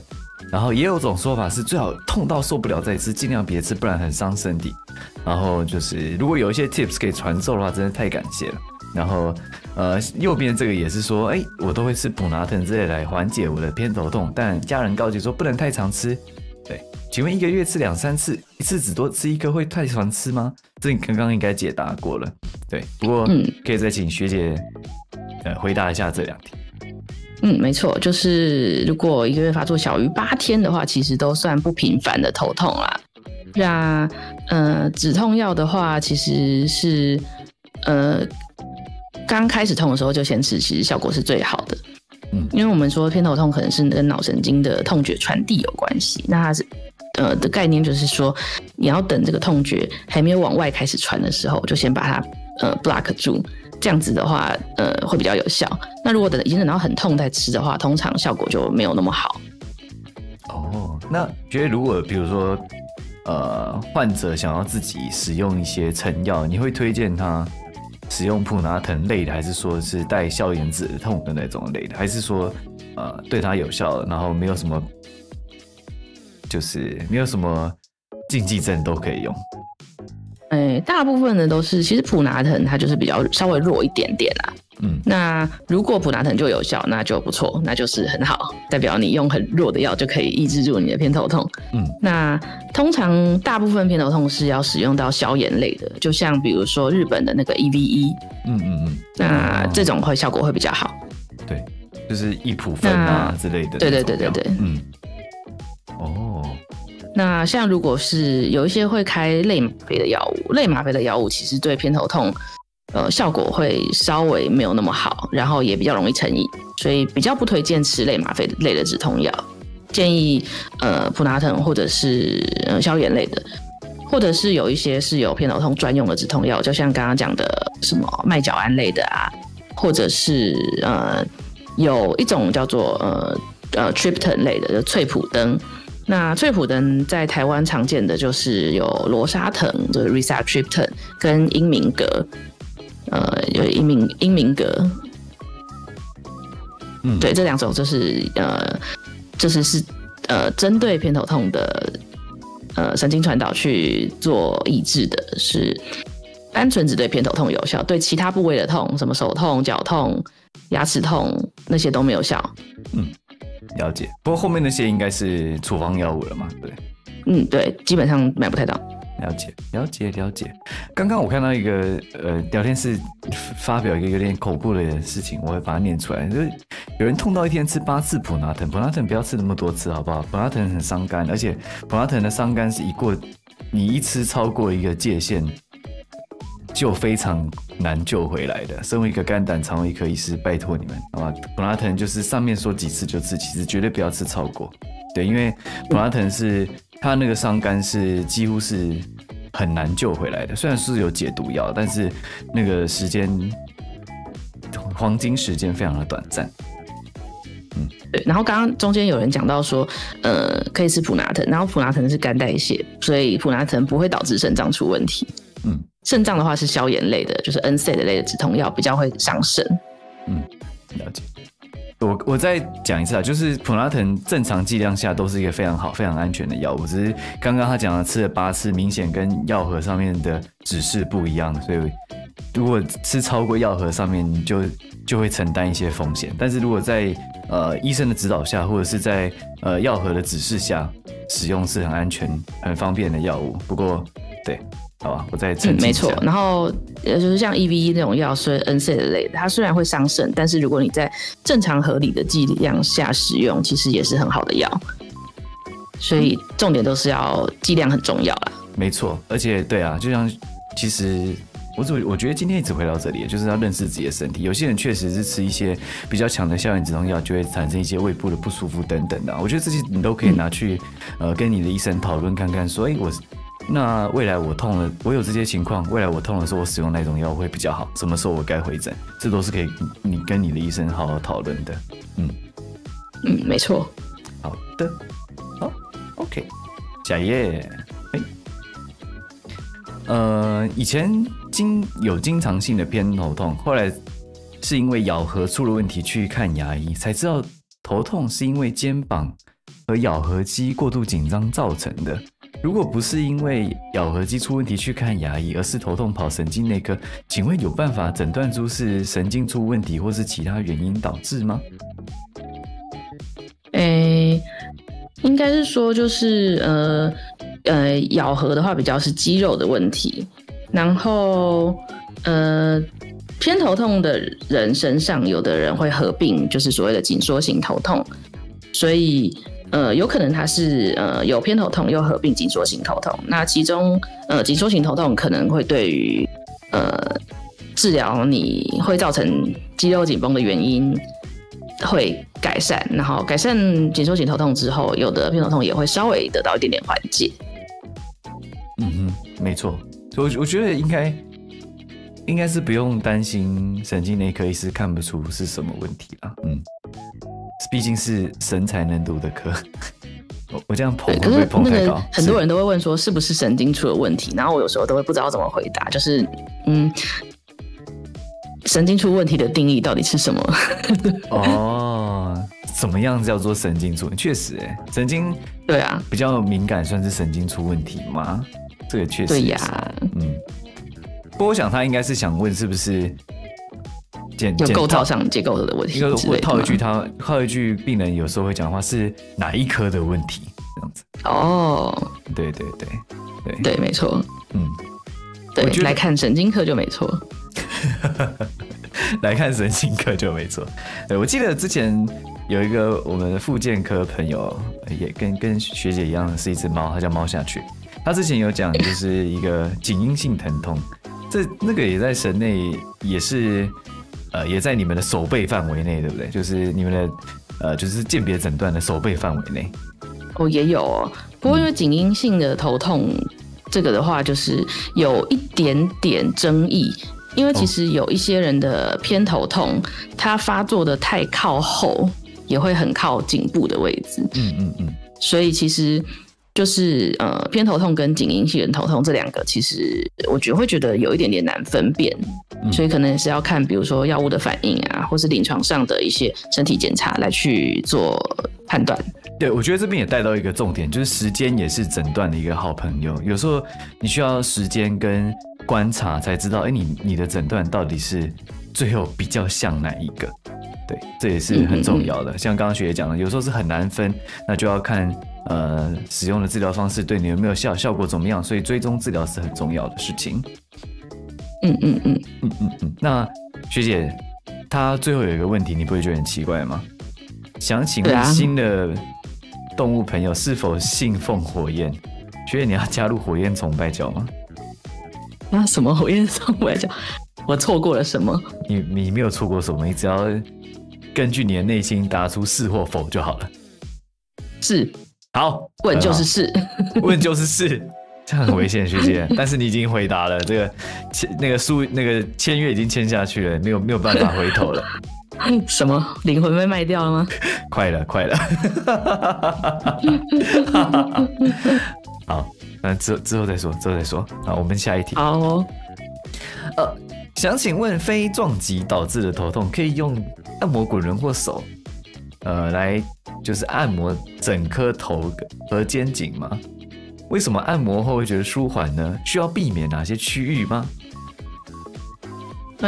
基本上我是觉得都可以，就是按摩就是有放松肌肉的效果嘛。那如果是紧缩型头痛的话，如果你去放松头皮，有些的确会得到改善。那如果要避免的区域的话，大部分会讲说可能颈部要稍微避免。那轻微的颈部按摩大概都还好啦。那我之前在住院医师的时候有碰过比较极端的例子，就是他用筋膜枪按摩颈部，然后最后呢导致椎动脉剥离，然后就中风了。这听起来有点可怕，但是没有到很常见啦，但是的确有这样子的案例。我可以筋膜枪按摩颈部？对，我之前也有在病房遇到年轻男生，就是按摩后就中风，就是没错，才发现他们特别加强的就是头部，对，头部我自己是觉得特别加强了颈部，我讲错了，对不对？对，特别加强了颈部，对。颈部就是可能就是你用手或是用滚轮就好了，筋膜枪可能这种能量太强了就先不要。还有就是那种我不知道大家有没有看过一种就是复位手法，有时候会去甩你的头，就是用去甩颈部、甩头部那种也是稍微有点风险，那个也有点可怕。对啊，有人颈椎骨折之类的。对，所以其实颈部是需要好好保护的地方。如果担心就是轻轻的或是不要用最好这样子。扶手应该都不会到太大力。是，你学姐你好像小看了一些按摩师傅哦。好哦，有些按摩师傅没事跟你开玩笑的哦。我之前有看过一个特别的案例，他是用针灸，然后类似干针那样，然后他去针他的那个颈部，结果针就是跑太深断在里面，然后最后要神经外科开刀把它拿出来。Bro， 这些故事都让我觉得我还是待在家里好了。说到按摩师傅，我有一次去按脚，然后我就面无表情，然后那个按摩师傅就越按越起劲，然后我就说好像有点痛，他说你终于说了，我就看你什么时候会痛，什么意思？测试你的极限。对，好，所以我们还是不要太小看人类。结论好像错了，但没关系，反正刚刚学姐也回答到这一题，我们下一页 ，OK， 好，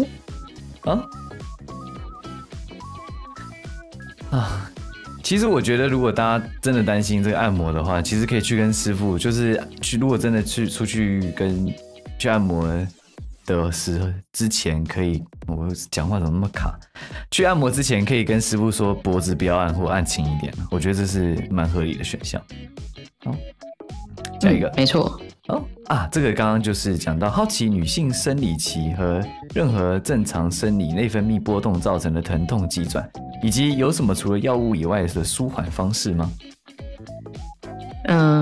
因为其实内分泌本身就是容易诱发神经的敏感度的一个状况，所以女生的话就是比较辛苦一点，就是生理期或者是更年期，然后或是怀孕或是产后这种都有可能会让她的偏头痛状况有一些变化。然后有没有除了药物以外的舒缓方式哦？我自己是觉得应该就是避免其他的诱发因子，比如说如果压力啊、睡眠啊也会诱发的话，那尽量在生理期的时候尽量让自己舒服一点，所以可能就比较不会这么夸张的痛这样子。OK， 了解。那除了药物以外的方法 ，OK， 好，了解。不过就刚刚前面提到的镁 B2、D3那些东西，不过如果比如说他真的有在用，就看医生有服用到一些就是预防性的药物，他可以比如说他就知道他是生理期的时候比较容易痛，他可以在这之前开始服用吗？也可以啊，也可以，就是如果他的固定在比如说月经来的第一天痛，那可能就是前一天或是第一天来的早上，直接先用预防性的药物。OK， 了解。因为我刚刚其实在开播之前有跟学姐讨论到这个啦，我觉得讲到一个蛮特别的是，其实有些预防性的药物不一定是要规律服用的，是你可以针对你的就是诱发因子来做调整，是这样吗？对。然后就是比如说像女性如果是生理期很固定的话，就可以在固定的时间直接吃预防的药物。那或者是有些人他是比较严重的急性发作突发的，然后如果他在突发的时候加上预防性的药物，其实也有助于恢复。OK， 了解。好的，好，感谢学姐的补充。我们下一个，嘿。这个想请问啊，这是偏头痛发作的时候，除了吃药以外，有什么可以缓解的方法吗？好像，大概就是说，偏头痛的药物方面，其实有个很重要的，就是说除了止痛药以外，可以并用止吐药。哦，就是这个是蛮特别的一个用药的方法，就很多人就会想说啊，我又没有现在没有吐，为什么要吃止吐药？是因为在偏头痛发作的时候，很多人会合并就是肠胃蠕动的障碍，那所以这时候研究是指出说，如果止痛药跟止吐药一起吃的话，其实是可以增强止痛药的效果。哦，了解。然后止吐药呢，就是讲一下医学名词，就是止吐药就是有Primperan 跟 Novamin 两种比较常见的，那大部分 Primperan 对于偏头痛的效果没有那么好，吃 Novamin 比较有效。好的，我刚刚心里想问这一题，我原本想说下播再问学姐。好的，了解。好，但是Novamin应该也是处方药吧？我不确定药局买不买得到，没有这样试过。我们这一题，我们这个关于这个议题，我们就跳过比较好。好，下一个啊，这一题很重要。每当感觉接收到自己觉得不好消化的资讯时，都会头痛，是因为在长脑子，还是神经元突触吗？这个，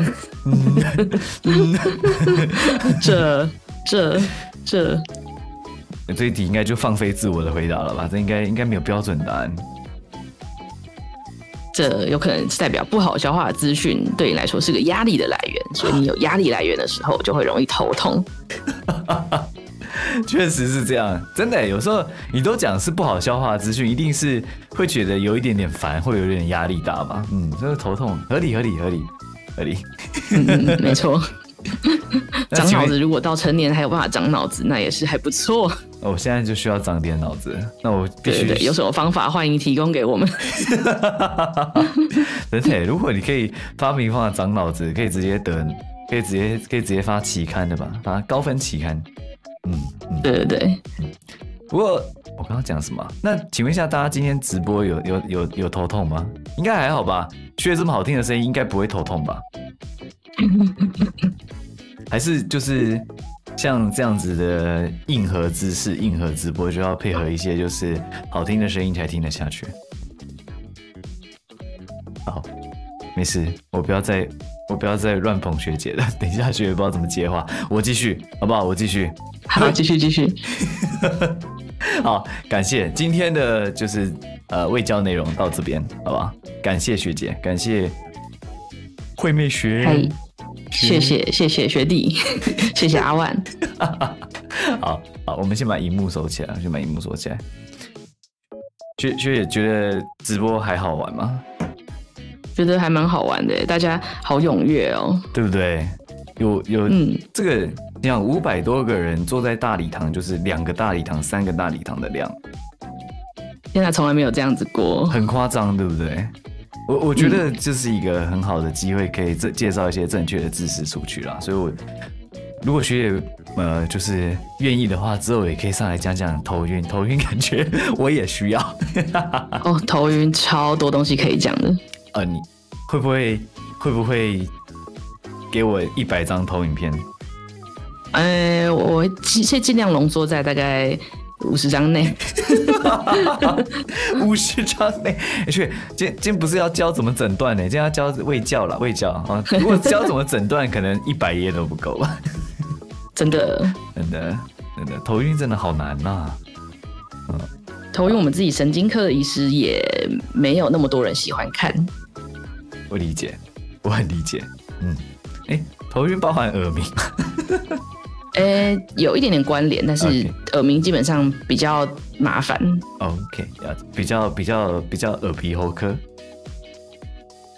也可以来看这样子，我们会努力。神经内科也可以来看，了解。OK， 感谢苏帕。等一下我会等，就是大家就等学姐结束之后再一起念。不过这个就是给学姐的鼓励，我来念一下，就是感谢卫教，感谢练字中的苏帕，感谢2位医师的卫教，对偏头痛有新的认识。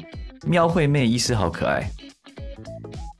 各位粉干，谢谢。现在就是回馈的时候，学姐现在还打开聊天室在看，好不好？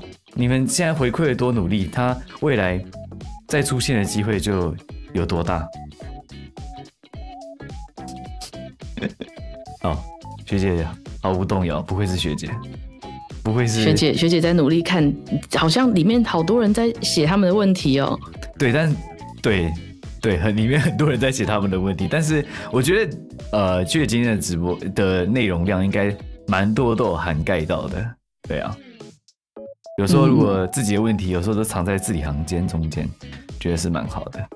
好，感谢 BB 的super，谢谢学姐跟阿万的用心准备，学到好多，感谢各位，谢谢 BB。得到学姐的那个嘞，得到学姐的就是亲口叫她的名字，很不错。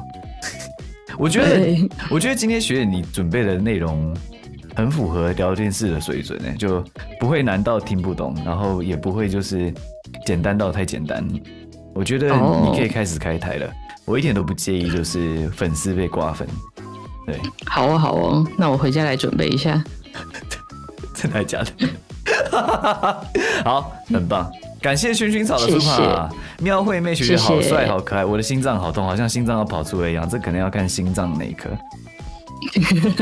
是吗？心脏跑出来看心脏外科。好，心脏跑到外面就要看心脏外科。心脏跑到外面，要看他跑到多外面。对，很危险的，很危险。好，我们感谢学姐。那今天原本还想要讨论一些就是最近的时事，不过我想时间好像有点晚了，我们就放学姐走好了，因为对，让学姐去照顾小嫩鹰。好，小嫩鹰差不多该睡觉了。好 ，OK， 那我们感谢学姐，学姐希望之后有空可以再来，好不好？好，又有一个super，念完这个我就放学姐走。感谢 Rina 的super，谢谢学姐的微教，你看全部都是回馈，谢谢。好，那我们跟学姐说拜拜，谢谢学姐。好，大家拜拜，拜拜。好，学姐拜拜。学姐拜拜了。学姐声音真的好好听哦，好严重，怎么会这样？对，赶快趁现在回馈给学姐。学姐现在应该没有马上把就是聊天室关掉，现在可以再看一下。真的很严重哎！感谢子加入粉干村2个月，谢谢学姐，今天真的收获满满。我来念一下刚刚的加入会员，感谢太阳土泡泡加入粉干村3个月，谢谢学姐跟阿万准备的卫教学到很多。感谢幼鱼加入粉干村15个月，每次看卫教台真觉得先进医疗跟魔法没两样。谢谢喵惠妹医师和阿万准备那么丰富的内容，也好期待学姐的歌会，好像真的有机会各位。感谢Candy Planet 送出5个粉干村的汇集，感谢。感谢 Vor 的加入粉干村，欢迎。感谢鱼子酱居士加入粉干村19个月。感谢 Morton 加入粉干村2个月。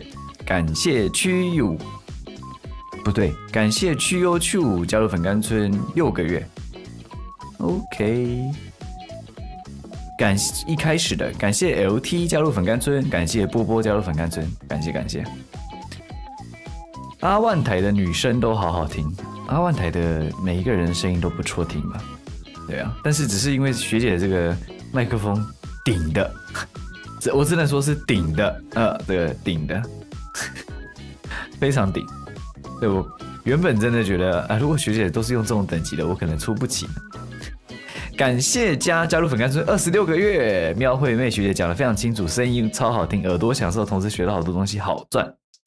感谢咪露加入粉干村，学姐唱歌好好听，真爱加1不是咪露加入粉干村，是感谢咪露的super。感谢 Cecilia 加入粉干村26个月，谢谢学姐，学到很多，期待学姐的演唱会。瓦哈说跟我的麦克风一样，你的麦克风有够烂，好不好？你的麦克风有够烂，而且烂的不是麦克风，烂的是你，好不好？你连怎么用麦克风都不会。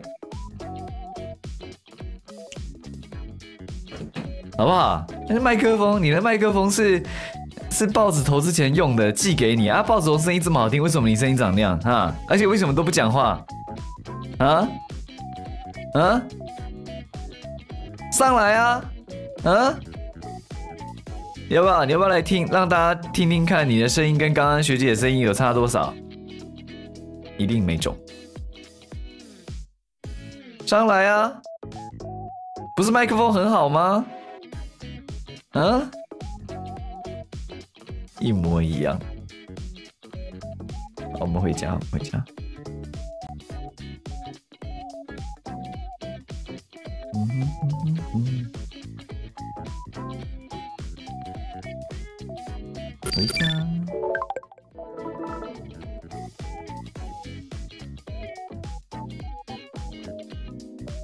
惜字如金，闭嘴。闭嘴。惜字如金就闭嘴。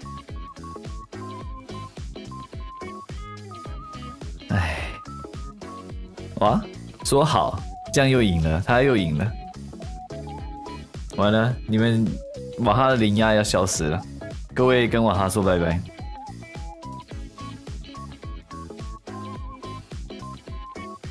瓦哈应该不会再出现了，他这么无聊，肯定不会再出现了。你看，就是如何这么好操作，只要叫他不说话，他就会讲嘻嘻。感谢秦墨之加入粉干村26个月，瓦哈，拜拜，拜拜。瓦哈，之后要不要来爬山啊？有一个游戏叫 Peak， 你要玩吗？我们之前找了就另外一个泌尿科，发现我们的整个进度非常超前，非常好玩不同的泌尿科怎么差这么多啊？花雕鸡怎么跟你差这么多？你刚从阳明山上下来没有？不需要这些资讯，好不好？不需要这些资讯。感谢巴特恰里的super，感谢卫教，2位医师都辛苦了，感谢。花雕鸡笑死。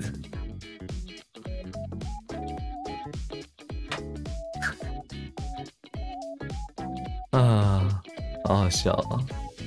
花雕鸡在我旁边，是啊，是哦，真的假的？你们两个为什么半夜睡不着觉？为什么2个人在同个车上？这个时间一起去阳明山有点危险。各位，你们的 CP 找到了，好不好？我们刚刚一起去阳明山看星星。你们的 CP 找到了，可以。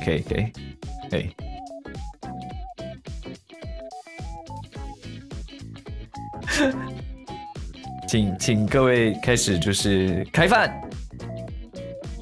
骑车，我还不是开车，是骑车哇，谁载谁啊？谁载谁的？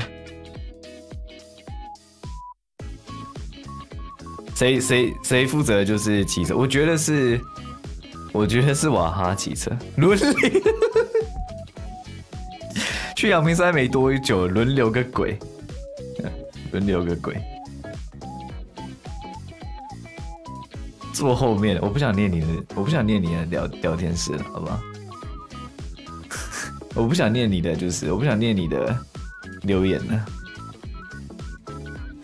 啊，好好笑啊！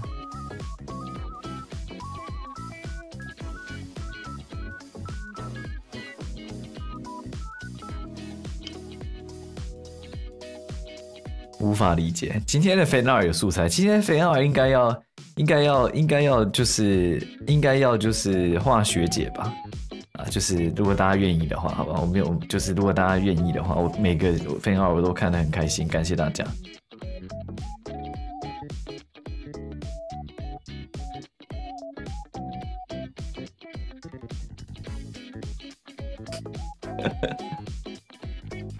为什么我们台的女生都这么会唱歌啊？搞什么？嗨，鳄鱼 ，Hello， Hello， 最近鳄鱼沉浸在麦块的世界里面，这可以讲吗？但我讲出来来不及了。鳄鱼最近忙着在麦块里面盖就是基础建设，因为他们都是女神啊，确实。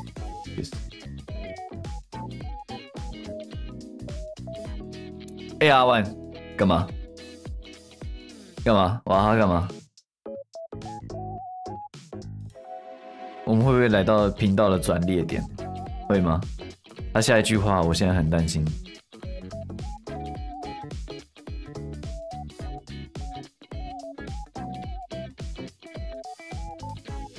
你刚刚接到一个恐怖电话，我没有打给你啊，我没有邀请你参加直播啊。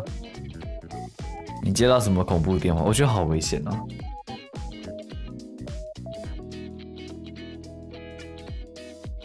提醒你要去啊、哦，明天要早起是不是？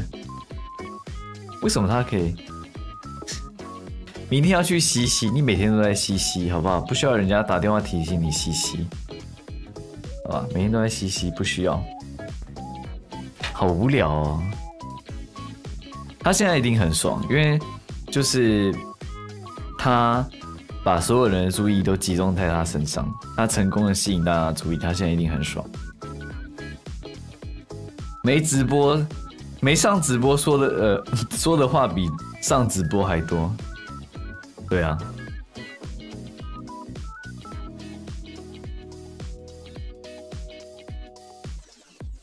直播天才，我们就看到时候鬼门开，到时候看鬼门开啊那天讲不讲话，我们就看他讲不讲话。我们现在来看看，好不好？他现在讲很多话，那天不知道讲几句话。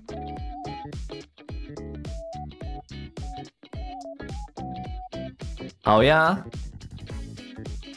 哎，我好痛苦。我们就看看，哎，我好痛苦，我真的好痛苦。我为什么要在这里 ？Just to suffer。我头痛了吗？还没，我还好，我不太头痛。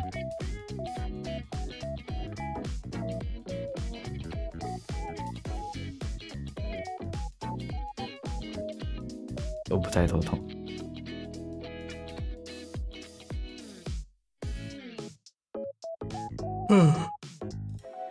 农历的还国历的，鬼门开不就是同一天吗？鬼门开不就是看农历哪一天开，然后国历就是那天开吗？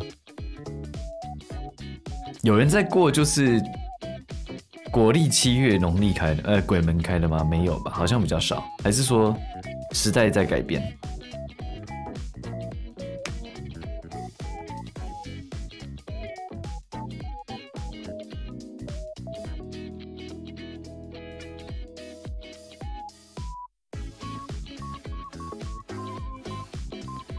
暑假是暑假啊，什么时候鬼门开？8月吧，你留个时间啊，那天你要上线，好不好？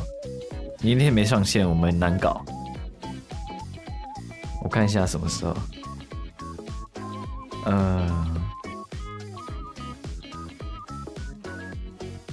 那个啊，8月23啊，你说开就开吗？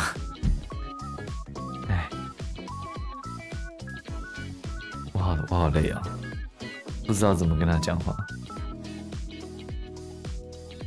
我到底上辈子造了什么孽，交了这种朋友？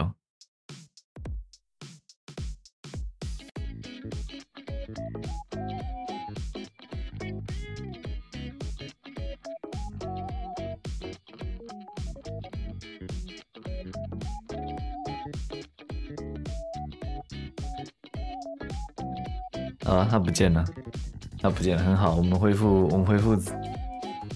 秩序。你干嘛照镜子？你看他连你们的 Q 点都听不懂。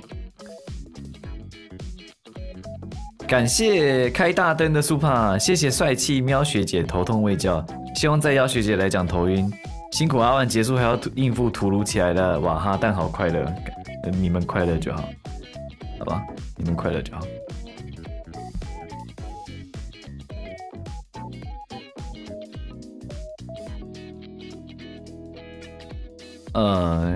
话说今天阿麦都已经顺利出货了，可能要到明天才会显示出货中，或者是运送中。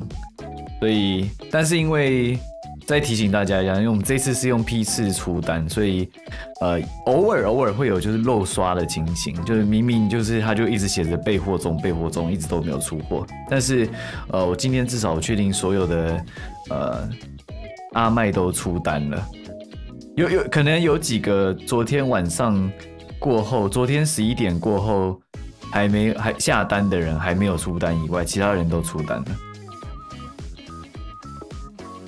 对，然后这一波的阿麦高矮胖瘦什么都有，对，然后有任何的问题就寄email 到官方信箱，好吧？因为如果你寄棉花糖来问，我也不知道你是谁，好吧？阿麦快完售了，说到这个就想到这次的就是阿麦就是特殊体质的不少，特殊体质不少，好吧？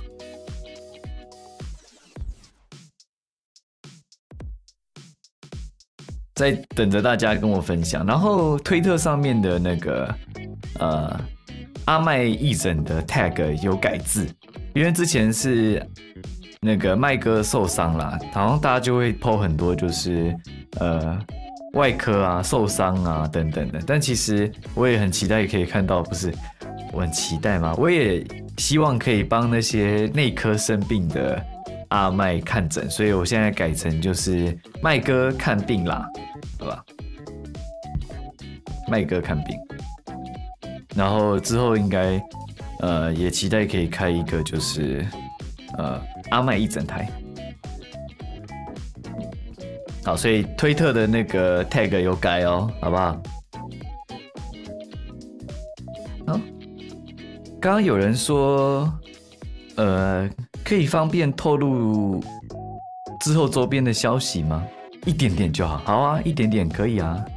可爱的东西，好吧，可爱的东西应该是蛮不错的。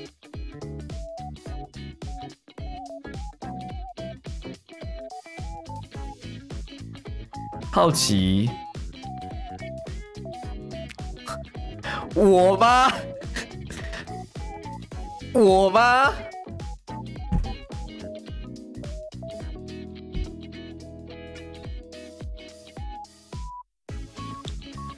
我好累哦。对，是你，好不好？对，是你，你最可爱，好吧？你最可爱，我寄一套到你家。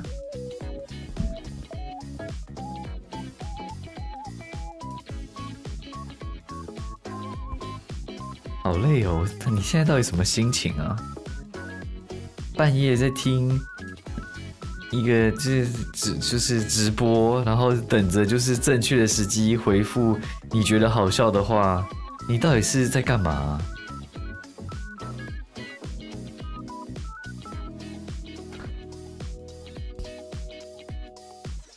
就刚刚跟一个汉子去看完星星，我陪你去看星星。我在唱歌，好不好？骑车下来的心情，好 ，OK， 好。好，你不用再强调了，好吧？大家都已经知道了这件事情，好吧？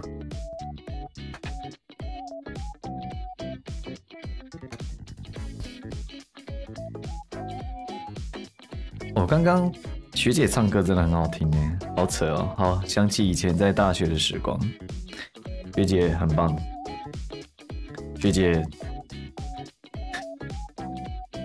学姐刚刚在那个就是我们在准备的时候跟我说那个，我就说，学姐，如果给你1个月的时间，你可以准备多久的？你可以准备多久的，就是唱歌的曲目？她说1个月哦。3个小时吧？哈？哈？我们就忽视完哈。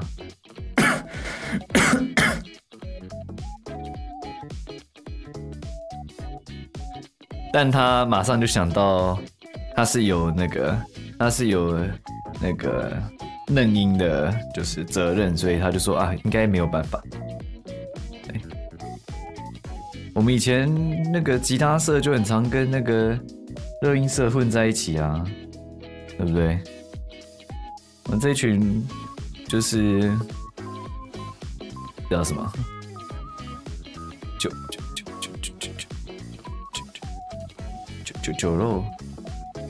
酒肉朋友，热音社跟吉他社混在一起很合理吧？而且有时候都搞到自己已经不知道自己是热音社的人还是吉他社的人，你知道吗？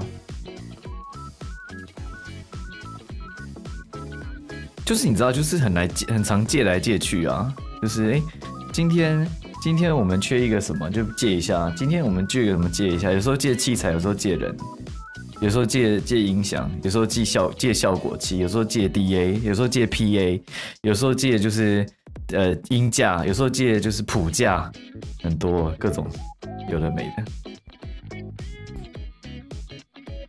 所以我到底是谁，我也不知道。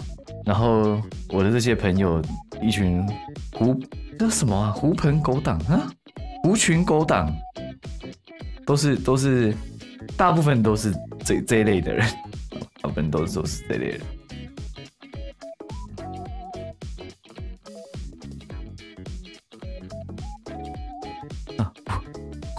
狐朋狗友啊，谢谢。豹子楼的房间就是大家的聚集地啊。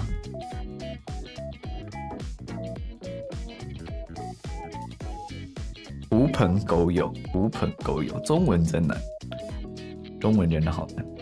好啦，猫朋狗友，我是谁？我用的是谁的东西？我旁边是哪里人？我现在在哪一个社的表演？真的耶，搞到都不知道，可以说志同道合。确实是志同道合，一起去豹子头的房间就是聚会。豹子头回到家，哈，谁准你们来的？哈，你没有同意吗？这是真实发生过的对话，好吧？豹子头有一天就是下课回家，明明是下课，好吧？就是他应该是有个选修课，然后大家没有选修，然后他打开房门就一堆人坐在他家的地板，他的房间的地板。笑死！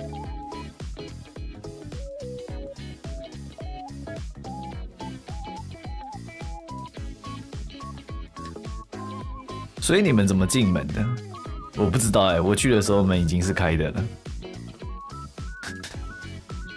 有些问题不要问，而且豹子头甚至还不是这2个社团的人，他真的是很好笑啊，真的很。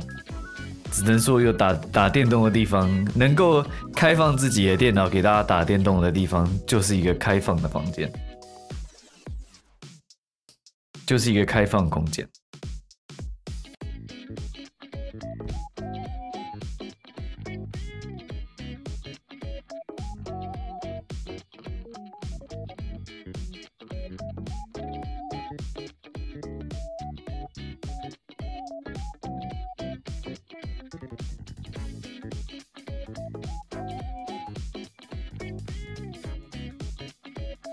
坦荡荡的低潮，我是没有点开人家的低潮看啦。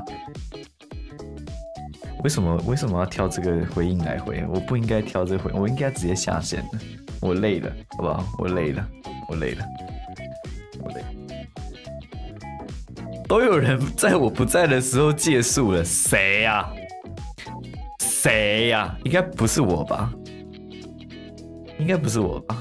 而且最近我才发现，其实，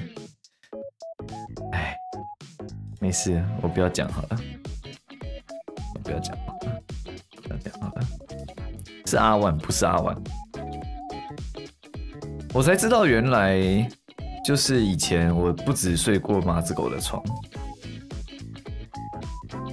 我还睡过就是豹子狗的床，而且他是后来我们聊天的时候才发现，他说有啊，你那个时候就有来借睡过啊。你说他都有那个社团的活动，说没有床啊，大概是这样。怎么会有人降落？我在讲这种话？感谢金诺的降落，欢迎！我们今天是卫教直播，我们都在讲非常震惊的事情。刚刚在讲头痛，我觉得今天的直播非常的重要，好不好？大家好，欢迎降落，欢迎金诺的降落。OK， 我刚刚绝对没有在讲我大学的时候在睡谁的床，都没有，好不好？感谢大家，欢迎。一个偏激的气氛没有，我绝对没有在说我大学的时候就是睡就是豹子头的床、马子狗的床，然后有时候还是一起睡觉，绝对没有在讲这种事情。欢迎金诺跟新竹，感谢。等一下，这是法文吗？不是吧？没关系，用法文的念法。Celeste， Celeste 加入赠送5个粉干脆的会籍，感谢。绝对不是英文不会念。感谢01加入粉干脆10个月，感谢。不是加入我今天真的好累哦，一直讲错话。感谢01送出10个粉干脆的会籍，感谢。今天的卫教超实用，谢谢阿万跟徐姐，谢谢你的会籍，谢谢。很少看到有人自爆还装澄清，因为就是要马上让大家就是跟上啊。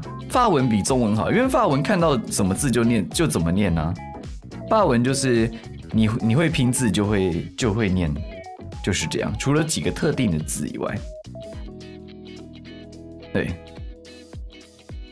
欢迎。好啦，我们刚刚其实。我再欢迎一次大家。我们今天是头痛卫教，那现在进入就是头痛卫教结束了，然后正在杂谈的部分。对，感谢灰更花卷送出5个粉干脆的会籍，感谢。我今天真的特别累了，今天看我就是念错字的比例就知道我今天有多累了。会举考。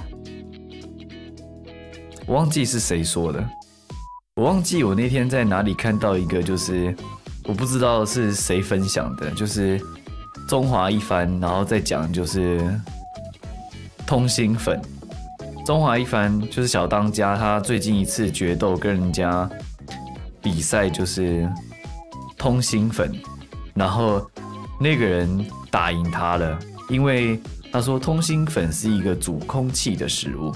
但是呢，小当家，你的通心粉里面塞满了豆瓣酱，这样子你根本就不懂通心粉，所以呢，这一局是我赢了。这我好像看 Facebook 上面看到的吧，就突然跳出来，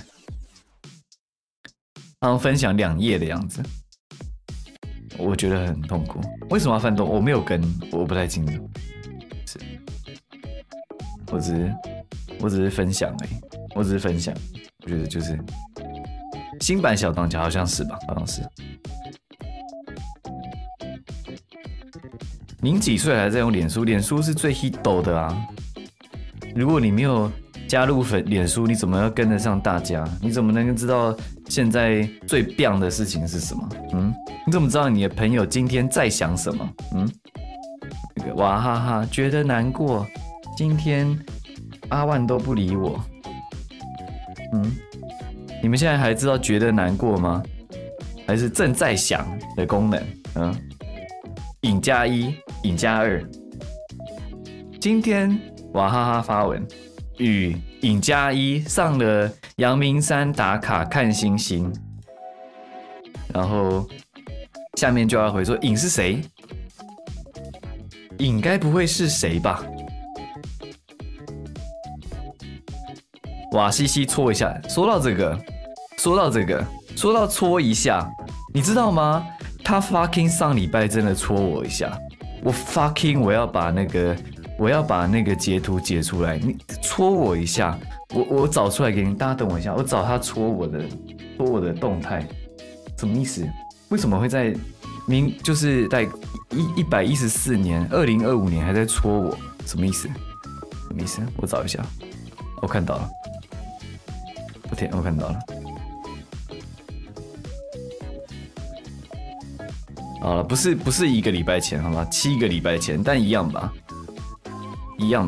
我找一下。那你有戳回去吗？当然有啊，我当然有戳回去啊，谁不会戳回去？戳回去是一定要的啊。哦，有够白痴的，真的有够白痴的。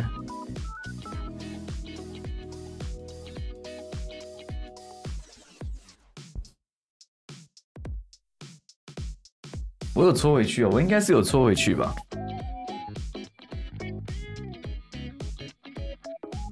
我也找不到戳的功能啊。今天戳了就别该，你说我戳回去就不要该吗？好，就看你5年后什么时候再戳我，好不好？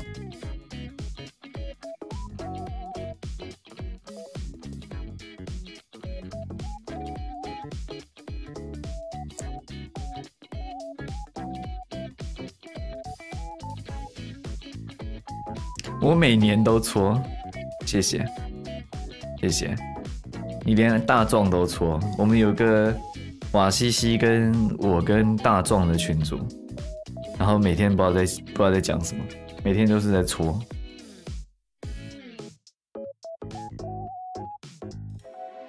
大壮是谁？哎，大壮是骨科的，好不好？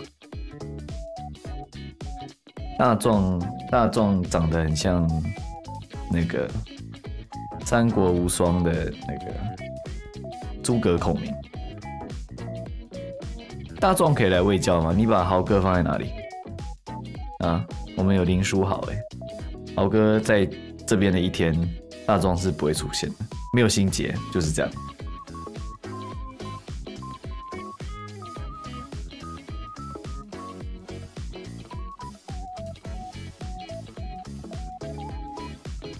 豪哥一统天下，真的。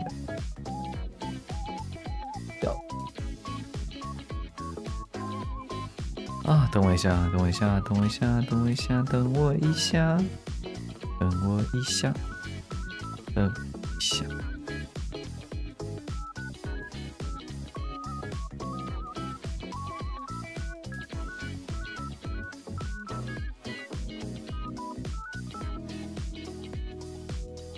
这什么东西啊？7周前戳我一下，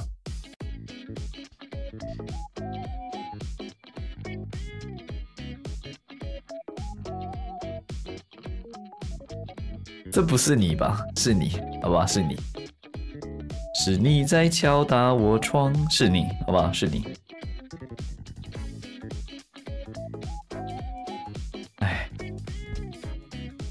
我现在要戳回去了，我现在要戳回去。伊玛苏库，对，我没有戳回去戳回去。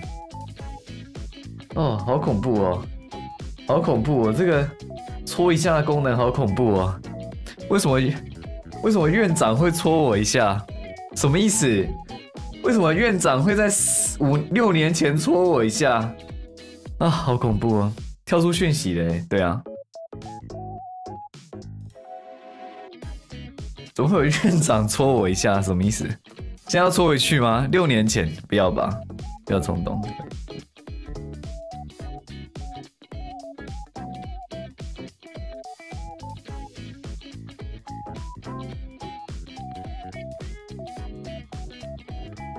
错啊，不行错吧？不行错吧？没有人在错了。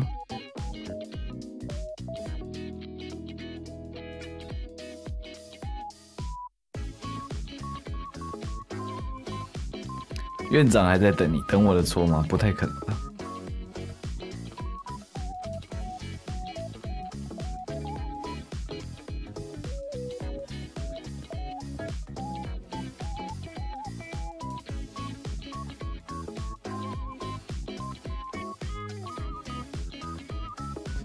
笑死！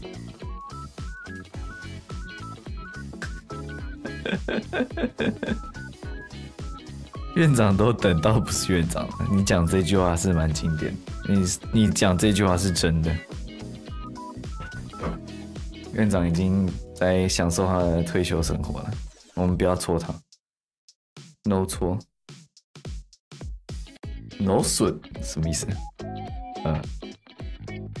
你敢戳不关我屁事，为什么要学你？你为什么？而且你一定是那种我敢戳啊，我现在就戳给你看，然后就假装按，然后逼大家戳，然后隔天才说我其实没有戳，大家都被我骗了，早就知道你的计谋了，你就是这么无聊的人，无聊。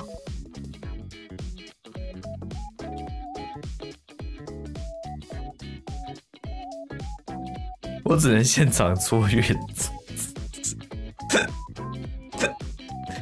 酷死很大哦，哎呦，大咖哦，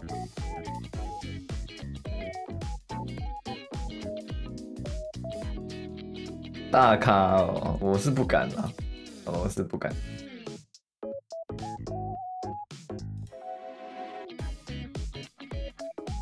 1分钟前戳了我一下，我等这么久就是做好这张图给大家看一下。1分钟前戳了我一下，再说不是你啊，再说不是你啊，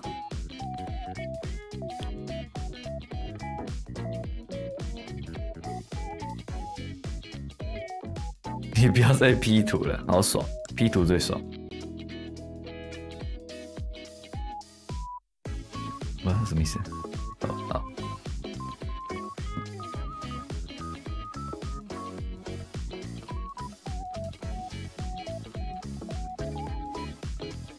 P 的用力，好不好 ？P 的用力。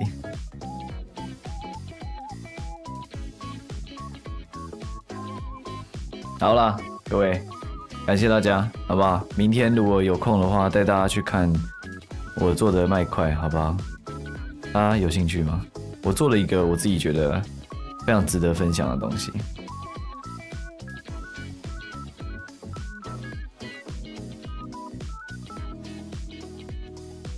但不保证有了，好不好？我累就没有。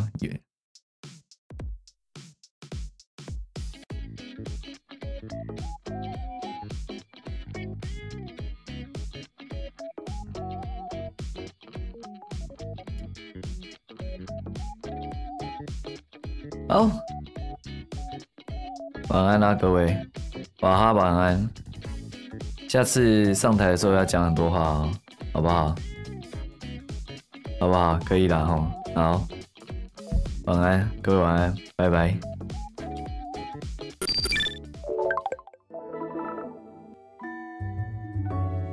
我很好奇耶，转场的时候你们是听得到2个音乐重叠的吗？还是因为我 OBS 这边比较慢，所以我会听到2个音乐啊？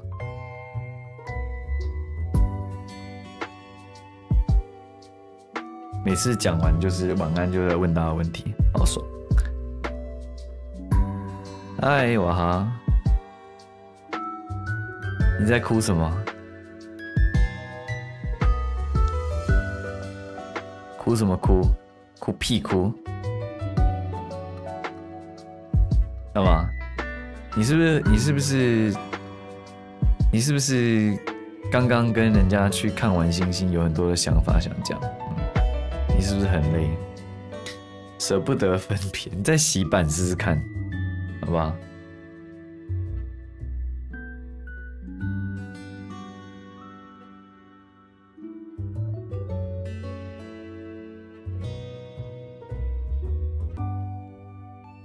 是在哭这种梗不用的，好不好？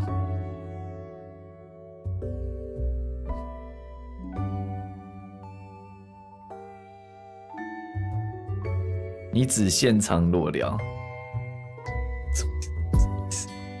而且裸聊平常你又不会出现，裸聊咖有你吗？没有吧？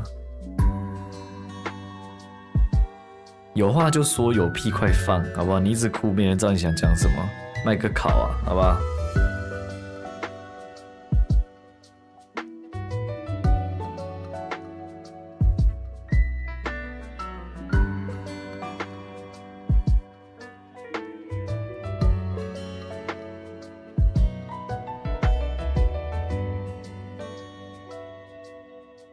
好，我们要剥夺他的那个，我们要剥夺他的哭的权利，我们要关台了。你只会哭，反应那么单调，没有人要理你了，好不好？一直洗版，大家是不会理你的。好，大家晚安啦。